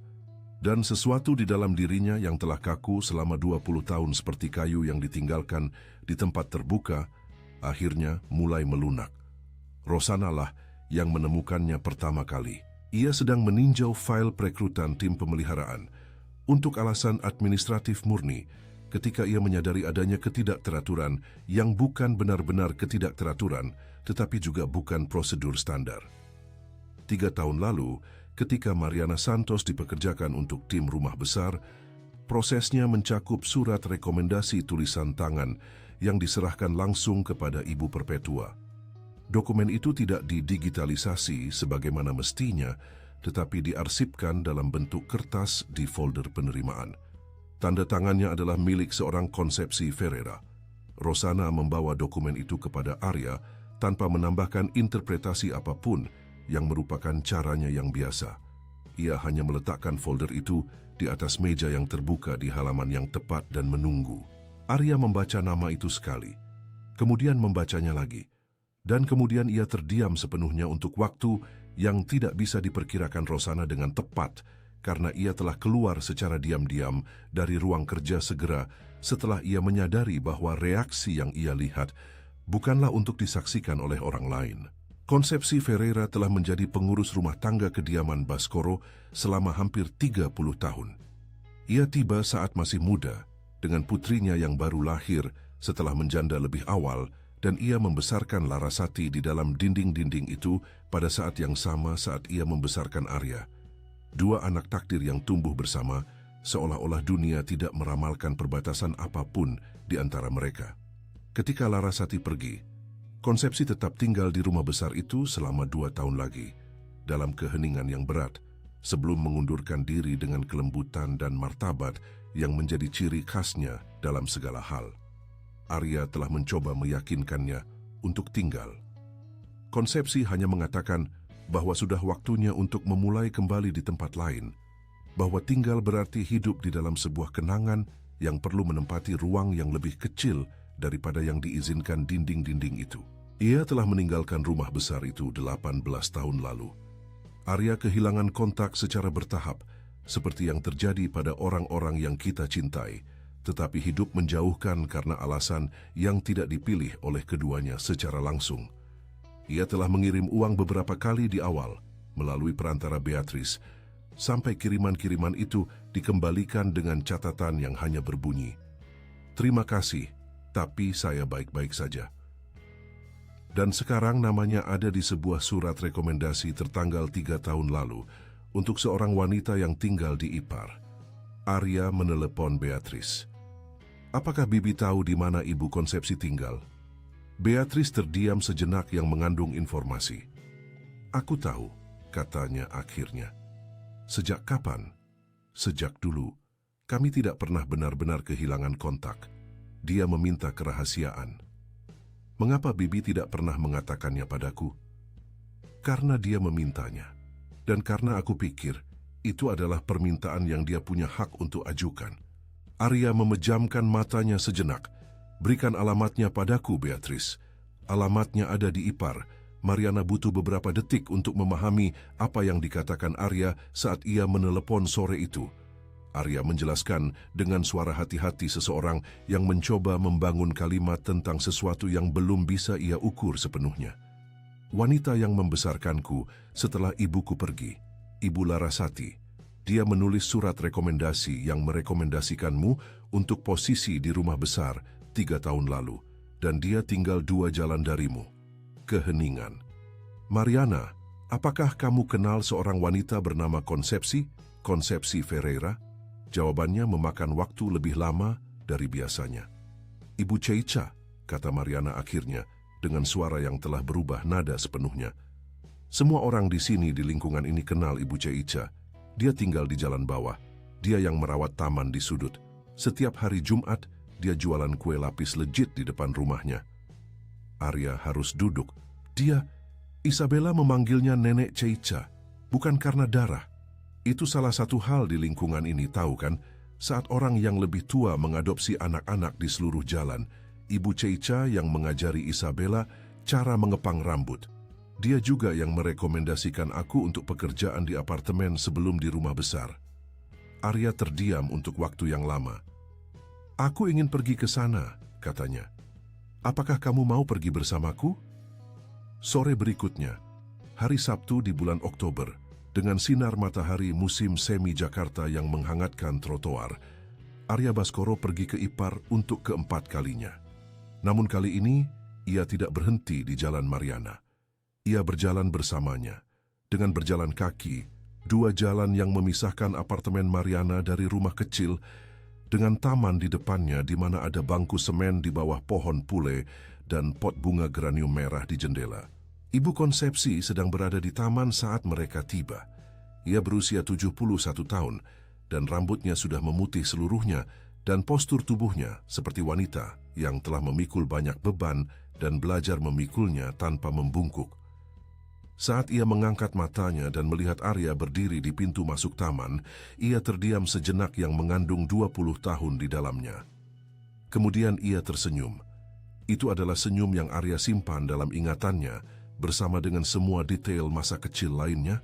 Senyum lebar dan tenang yang ia lihat melintasi wajah wanita itu di saat-saat bahagia dan di saat-saat duka dengan ketegasan yang sama. Karena Konsepsi Ferreira adalah wanita yang telah belajar bahwa tersenyum bukanlah lawan dari menderita, melainkan sebuah pilihan yang dibuat pada saat yang sama. "Anakku," katanya. Dan Arya Baskoro, yang tidak pernah menangis di depan umum selama 20 tahun, yang telah menjaga ketenangannya di pesta-pesta dansa dan di rapat-rapat dan di pemakaman dan di kantor, dan di semua malam kesepian dari kehidupan yang dibangun di atas kehilangan yang tidak pernah menutup sepenuhnya, duduk di bangku semen di bawah pohon pule, di samping Konsepsi, dan menangis tanpa khawatir untuk bersembunyi. Konsepsi meletakkan tangannya di bahu Arya, seperti yang ia lakukan saat Arya berusia 15 tahun, dan tidak tahu cara untuk melanjutkan hidup. Mariana berdiri agak jauh, memegang tangan Isabella, memberikan ruang yang dibutuhkan untuk pertemuan itu. Saat Arya bisa berbicara, ia hanya berkata, "Mengapa Konsepsi? Mengapa ibu tidak mengatakannya padaku?" Wanita tua itu menatap tangannya di pangkuannya sejenak sebelum menjawab, "Larasati yang memintaku." Malam itu sebelum dia pergi, dia memegang tanganku dan memintaku. Dia bilang suatu hari kamu akan membutuhkan seseorang yang nyata, dan saat itu terjadi, aku akan mengenali orang itu, karena dia akan menjadi jenis orang yang membawa cinta sejati dengan cara yang berbeda dari yang diharapkan dunia. Dan saat aku menemukan orang itu, aku harus membuka jalan, hanya sebuah jalan. Sisanya akan ada padamu. Arya terdiam. Ibu menunggu bertahun-tahun, lanjutnya. Sangat lama. Dan kemudian suatu hari gadis ini pindah ke lingkungan ini dengan bayi di pelukannya dan tanpa siapa-siapa di sampingnya, dan ibu menatapnya dan ibu tahu. Dengan cara yang sama ibu tahu saat melihat Larasati menatapmu dulu. Itu bukan sesuatu yang bisa dijelaskan. Itu adalah sesuatu yang dikenali. Isabella, yang telah mendengarkan semuanya dengan perhatian penuh anak-anak di depan cerita-cerita penting, menarik tangan Mariana. "Ibu, Nenek Ceica sudah kenal Arya sebelum kita?" "Iya sayang." Anak itu memproses hal itu dengan keseriusan filosofisnya seperti biasa.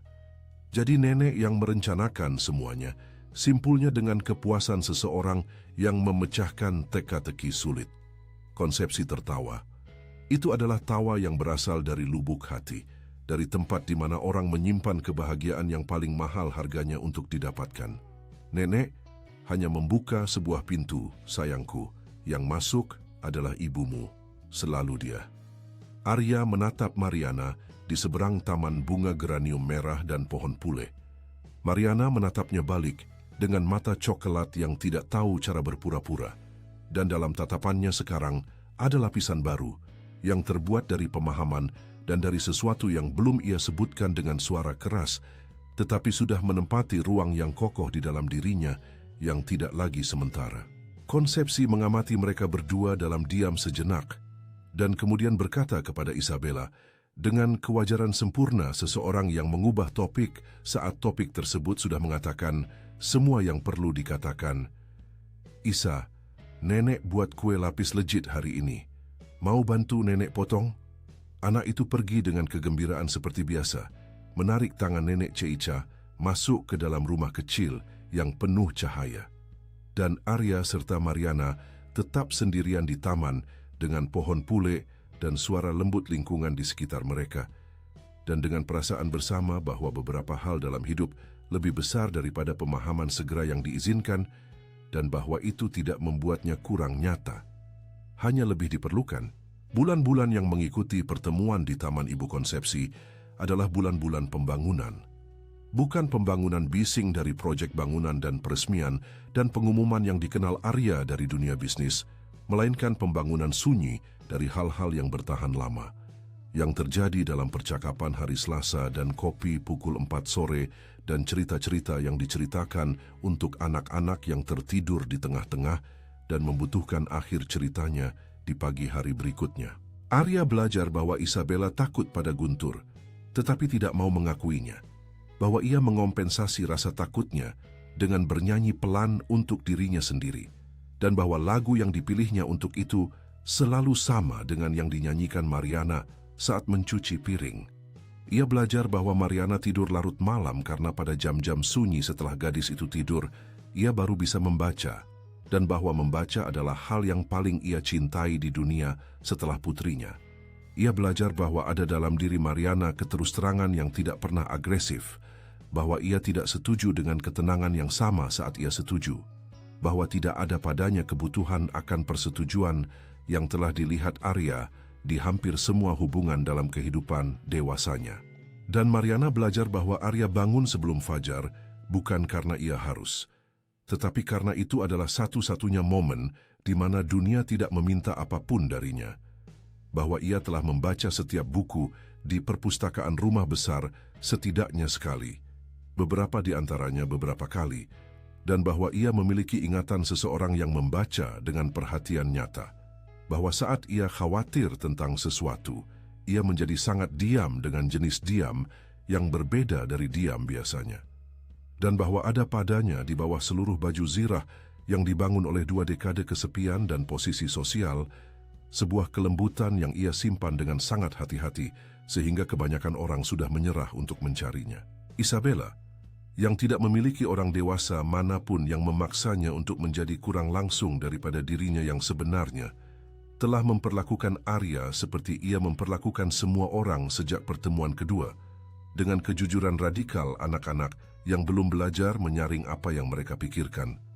Pada suatu sore di bulan November, sementara Arya membantu pekerjaan rumah matematika, Isabella berkata tanpa mengalihkan pandangan dari buku catatannya, "Arya, apakah kamu akan menikah dengan ibuku?" Arya menatap anak itu sejenak. Apakah itu sebuah pertanyaan atau sebuah saran? "Dua-duanya," jawabnya dengan keseriusan seorang pengacara kecil. Mariana, yang berada di dapur dan telah mendengar semuanya, tidak bergerak. Ia berdiri dengan sendok kayu tertahan di atas panci, menunggu jawaban dengan perhatian yang pasti tidak akan ia tunjukkan secara sukarela. "Biarkan aku bicara dengan ibumu dulu," kata Arya. "Baiklah, tapi jangan terlalu lama ya." Sepupu Renato telah melakukan langkahnya di awal November, seperti yang sudah diperkirakan Arya akan dilakukannya. Dalam rapat dewan yang dipanggil dengan agenda tinjauan strategis grup, ia telah mempresentasikan berkas yang disusun dengan matang yang berargumen bahwa paparan publik yang berlebihan dari pewaris utama, sehubungan dengan peristiwa yang bersifat pribadi dengan gaung luas di pers, mewakili risiko yang terukur bagi reputasi institusional grup Baskoro. Dokumen itu canggih dan jelas-jelas telah memakan waktu berminggu-minggu untuk disiapkan. Arya telah membacanya seluruhnya dalam rapat, tanpa memotong pemaparan Renato, dengan perhatian seseorang yang menilai setiap bagian dari sebuah argumen sebelum menjawab. Saat Renato selesai, Arya menutup berkas itu di atas meja. "Renato, grup Baskoro selamat dari sebuah kediktatoran militer, dari 3 rencana ekonomi yang menghancurkan kekayaan yang lebih besar dari milik kita, dari 2 krisis global, dan dari 4 suksesi keluarga. Alasan mengapa ia selamat dari semua itu bukan karena keluarga Baskoro khawatir tentang apa yang akan dikatakan orang lain tentang pilihan pribadi mereka.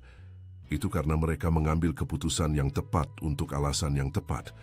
Aku akan terus melakukan tepat hal itu. Rapat itu berakhir tanpa pemungutan suara karena Renato telah memahami bahwa tidak ada cukup suara dan bersikeras akan mengubah kekalahan yang dihitung menjadi kekalahan publik. Di luar manuver mereka yang menghitung, ada sesuatu yang lebih luas yang terjadi di dunia nyata. Cerita Mariana dan Arya telah menyentuh sesuatu di Indonesia yang tidak bisa direduksi menjadi sekadar gosip selebritas. Ada surat-surat yang tiba di grup Baskoro dari tempat-tempat yang tak terduga, ditulis oleh orang-orang yang tidak mendapatkan keuntungan apapun dari itu, yang hanya ingin mengatakan bahwa cerita itu telah mengingatkan mereka pada sesuatu yang telah mereka berhenti percayai. Seorang guru dari pedalaman Kalimantan, seorang pensiunan dari Yogyakarta, seorang ibu muda dari Makassar yang menulis tentang membesarkan anak sendirian. Arya membaca setiap surat itu. Pada bulan November, itulah ia menyelenggarakan pesta dansa kedua. Undangan yang dikirimkan kepada 300 tamu dari edisi sebelumnya membawa sebuah kebaruan. Di samping nama-nama dari daftar biasa masyarakat kelas atas, ada daftar kedua yang sama panjangnya, dari orang-orang yang dipilih berdasarkan kriteria yang sepenuhnya berbeda. Guru-guru yang telah menerima penghargaan prestasi, profesional kesehatan masyarakat, seniman kampung, relawan proyek sosial, orang-orang yang telah membangun hal-hal yang penting tanpa ada satupun kamera yang dipanggil untuk merekamnya. Rumah besar itu belum pernah menerima campuran tamu seperti itu sebelumnya. Beberapa tamu tradisional mengajukan pertanyaan rahasia tentang profil para peserta baru tersebut. Arya menjawab bahwa kriterianya sederhana. Mereka adalah orang-orang yang telah melakukan sesuatu yang benar-benar baik untuk negeri ini, dan sebuah pesta yang tidak menyertakan mereka hanyalah sebuah pertemuan ego yang mahal. Pada malam pesta dansa kedua, rumah besar itu sama penuhnya dengan cahaya dan musik, seperti pada kali pertama. Tetapi ada sesuatu yang berbeda dalam suasananya.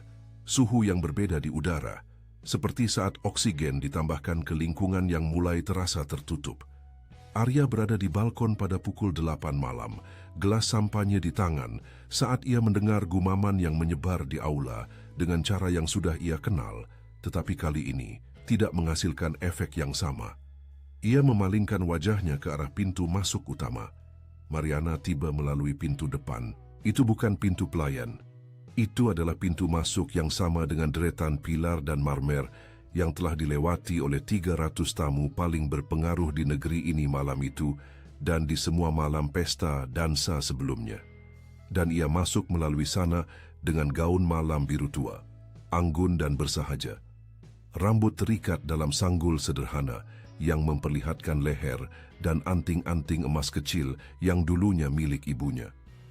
Di sampingnya, sambil menggandeng tangannya, Isabella mengenakan gaun pesta kecil berwarna merah muda, dengan pita di pinggang dan sepasang sepatu putih kecil yang ia pilih sendiri dengan tekad seseorang yang tahu apa yang ia inginkan. Gadis itu menatap segalanya dengan mata yang bersinar, dengan pesona yang sama seperti pertama kali, tetapi kali ini ada keakraban baru dalam tatapan itu, seperti seseorang yang kembali ke tempat yang sudah menjadi miliknya dalam arti tertentu. Aula itu tidak sunyi kali ini. Rasanya berbeda. Ada tepuk tangan di beberapa titik, berasal dari meja tamu-tamu baru yang mengetahui ceritanya dan bereaksi dengan hati terbuka yang dimiliki orang-orang saat mereka tidak khawatir tentang apa yang akan dipikirkan orang lain tentang reaksi mereka.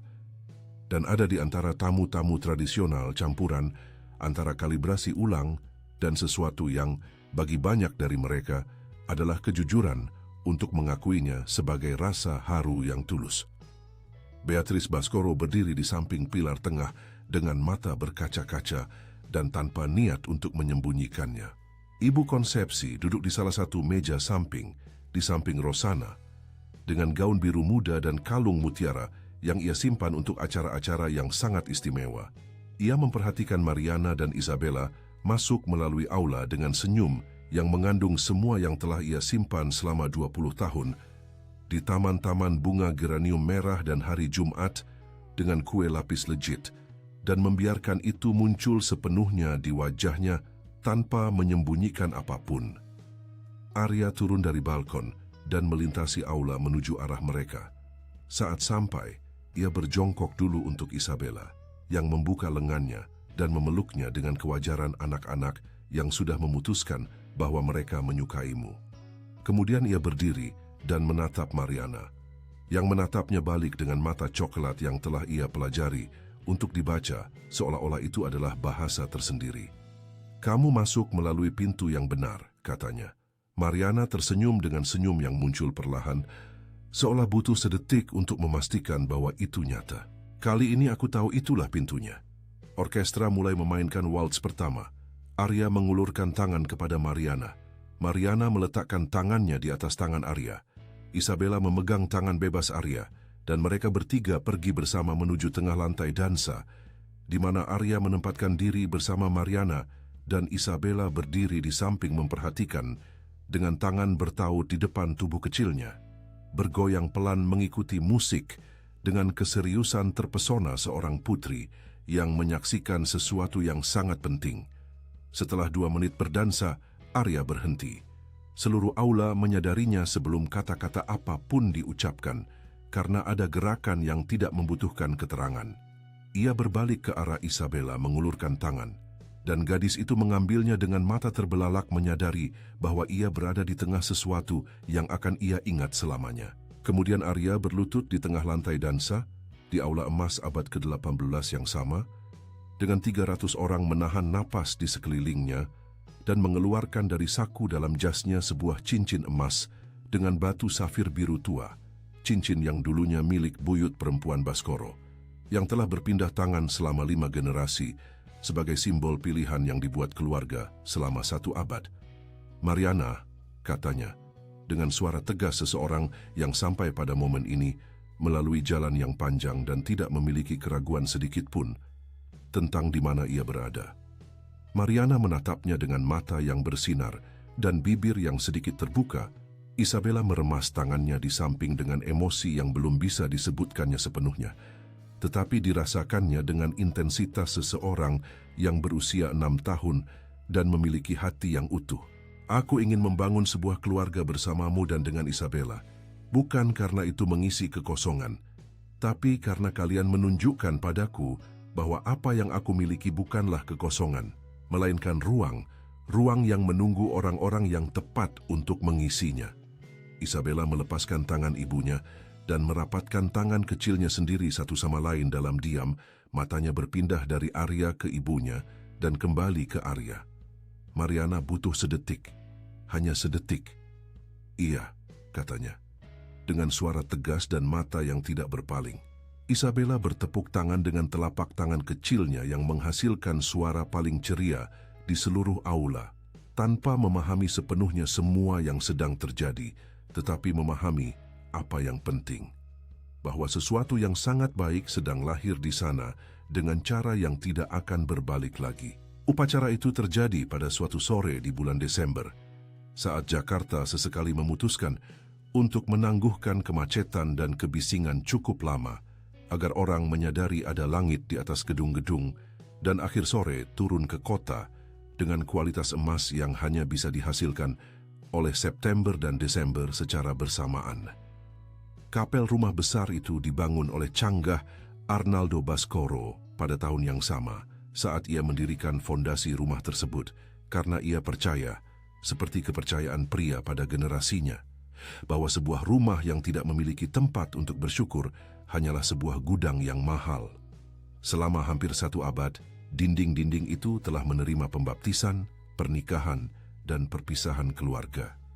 Dinding-dinding batu itu tahu cara menyimpan emosi dengan diskresi kuno dari bahan-bahan yang bertahan lebih lama daripada generasi yang memilihnya. Mariana tiba di pintu kapel sambil menggandeng tangan putrinya. Tidak ada ayah untuk menemaninya ke altar, tetapi ada ibunya, Ibu Teresa, yang telah meninggalkan kruknya pagi itu karena tekad murni dan berjalan dengan hati-hati di sampingnya dengan mata bersinar karena kebanggaan yang tidak coba ia tahan. Ada Joelma, teman yang menelepon di pagi-pagi yang sulit dengan kegelisahan yang merupakan caranya merawat. Ada Ibu Konsepsi, duduk di baris pertama dengan kalung mutiara dan senyum yang menyimpan segalanya. Dan ada Isabella. Gadis itu berjalan di depan semua orang dengan konsentrasi penuh, membawa cincin kawin di atas bantal sutra putih, dengan keseriusan seseorang yang diberi misi paling penting di alam semesta dan memiliki kesadaran penuh akan hal itu. Ia telah melatih perjalanan itu 3 kali sehari sebelumnya, menghitung langkah dengan suara keras, dan pada pengulangan ketiga, ia menyatakan bahwa ia sudah siap dan tidak ada yang perlu berlatih lagi, karena ia memegang kendali penuh.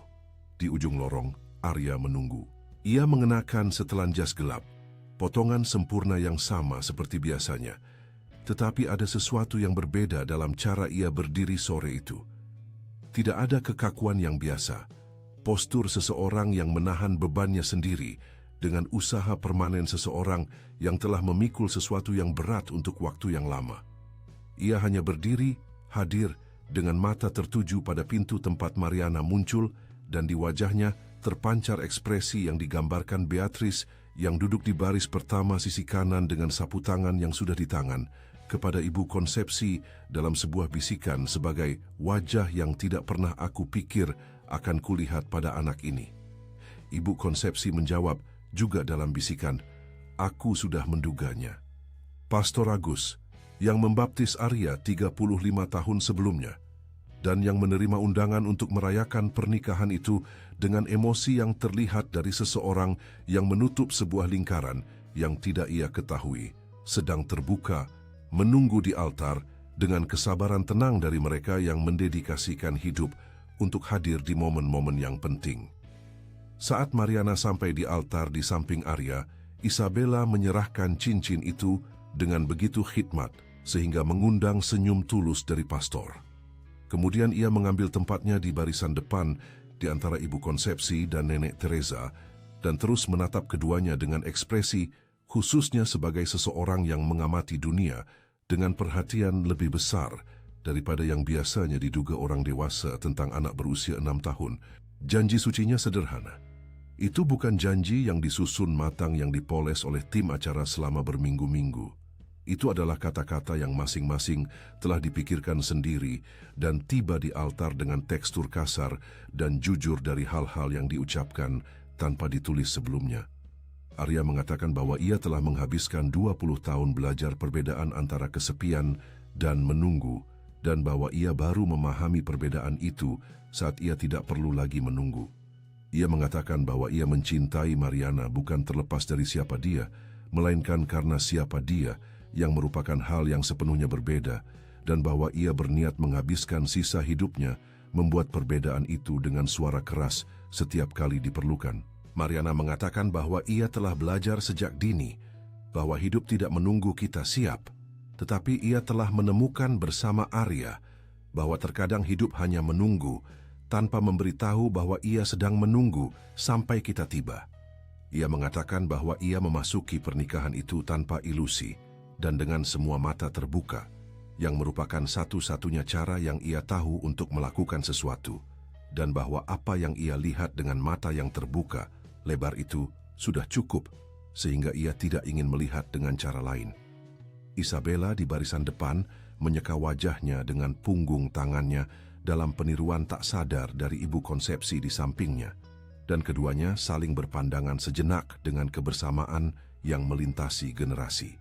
Setelah upacara, perjamuan makan malam terjadi di aula emas yang sama dengan pesta dansa besar. Tetapi dengan daftar tamu yang digambarkan Beatrice kepada Arya pada minggu sebelumnya sebagai pertemuan orang-orang yang paling mustahil yang pernah diterima rumah besar ini. Dan justru karena itulah yang terbaik. Ada orang-orang berjas dan orang-orang berpakaian sederhana. Ada Ibu Mariana yang menceritakan resep masakan kepada duta besar Portugal. Ada Renato Bascoro yang muncul dengan keanggunan tenang seseorang yang mengerti kapan ia kalah dan memilih kalah dengan martabat, dan telah menyapa Mariana dengan kesopanan yang diterima Mariana dengan ketenangan yang sama saat ia menerima segalanya. Dan ada Ibu Konsepsi, duduk di meja terdekat dengan lantai dansa dengan segelas jus markisa dan mata mengikuti setiap hal yang terjadi dengan perhatian seseorang yang menghabiskan banyak waktu menyimpan sesuatu yang ia tahu akan sampai pada momen ini.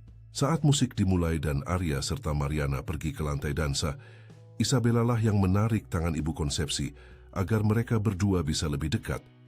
Dan wanita tua itu pergi dengan langkah hati-hati dan senyum lebar, dan berdiri di samping gadis itu memperhatikan keduanya berdansa di bawah lampu kristal kediaman Baskoro.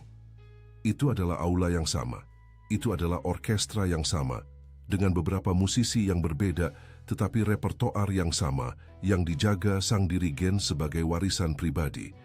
Itu adalah dinding berlapis emas yang sama, yang telah melihat begitu banyak pesta, dan begitu banyak musim dingin, dan begitu banyak cerita, dimulai dan berakhir di dalamnya selama hampir 1 abad. Tetapi itu adalah malam yang sepenuhnya berbeda dari semua malam lainnya. Isabella mendongak ke arah ibu konsepsi dan bertanya dengan suara pelan, seperti seseorang yang mengajukan pertanyaan penting yang tidak ingin didengar oleh orang dewasa yang salah. "Nenek Ceica, apakah nenek merasa bahagia?" Ibu konsepsi menatap keduanya di lantai dansa, menatap gadis di sampingnya, meletakkan tangannya di atas kepala yang berkepang dua itu dengan kelembutan yang setua dirinya, dan sebaru momen itu. "Sangat bahagia sayangku, sangat bahagia." Tahun-tahun yang datang setelahnya adalah tahun-tahun kehidupan nyata, dengan tekstur lengkap yang dimiliki kehidupan nyata, yang mencakup pagi-pagi yang sulit dan tagihan akhir bulan, dan diskusi-diskusi yang muncul saat dua orang nyata berbagi atap yang sama serta kebahagiaan yang tidak muat dalam foto manapun, dan karena itulah kebahagiaan yang bertahan paling lama. Isabella tumbuh besar di antara rumah besar dan ipar dengan kewajaran seseorang yang tidak pernah menerima bahwa itu adalah realitas yang tidak bisa hidup berdampingan.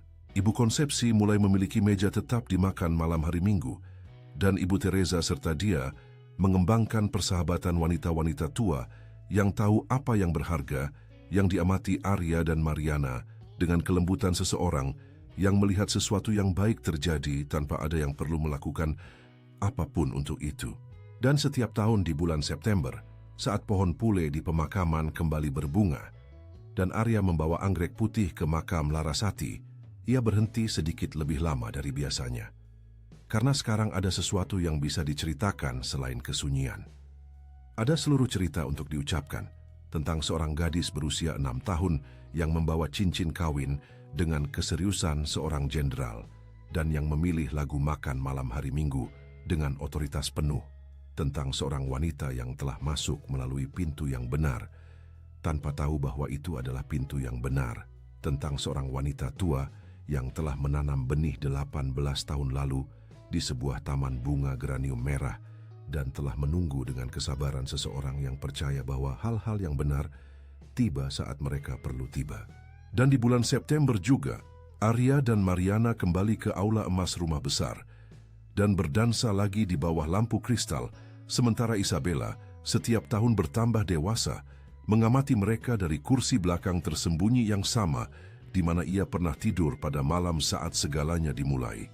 Tidak lagi dengan mata terbelalak seperti seseorang yang melihat dunia baru, dengan mata seseorang yang mengenali tempatnya sendiri di dunia dan tahu bahwa ia sampai di sana melalui pintu yang benar. Karena cinta yang paling sejati tidak memberitahu bahwa ia akan datang, ia tidak meminta izin, ia tidak mengumumkan diri dengan tiupan trompet, ia tidak muncul dengan kostum yang diharapkan dunia. Terkadang ia hanya masuk melalui pintu pelayan, sambil menggandeng seorang anak dengan kepangan tidak rata, di tengah malam yang tampak sama dengan malam-malam lainnya, dan mengubah segalanya sebelum siapapun sempat bersiap untuk diubah. Dan itu pada akhirnya adalah apa yang membuat ceritanya menjadi nyata. Jika cerita ini menyentuh hati Anda seperti ia menyentuh hati kami saat menceritakannya, Anda tidak sendirian. Ribuan orang di seluruh Indonesia dan dunia tetap berada di sini dari awal hingga akhir, persis seperti Anda. Karena cerita seperti cerita Mariana, Arya dan Isabella kecil mengingatkan kita bahwa cinta sejati tidak memiliki alamat tetap, tidak muncul pada waktu yang tepat, dan tidak mengikuti naskah apapun tentang apa yang seharusnya terjadi. ia hanya ada saat ia menemukan orang-orang yang siap untuk mengenalinya. Jika Anda sampai di sini, berlanggananlah ke saluran ini dan aktifkan loncengnya agar tidak ketinggalan cerita-cerita yang akan datang. Setiap minggu kami membawakan narasi baru tentang cinta, perjuangan, dan keindahan titik balik yang disiapkan hidup saat kita paling tidak mengharapkannya. Berikan juga tanda suka Anda, karena itu memberitahu kami bahwa ini layak untuk dilanjutkan. Dan beritahu kami di komentar, momen mana dalam cerita ini yang paling berkesan bagi Anda. Ibu Konsepsi yang membuka jalan dalam diam, tarian yang menghentikan seluruh aula, atau Isabella yang bertepuk tangan dengan tangan kecilnya saat momen lamaran pernikahan. Kami membaca setiap komentar, karena masing-masing adalah bagian dari cerita ini juga. Sampai jumpa lagi. Akhir cerita.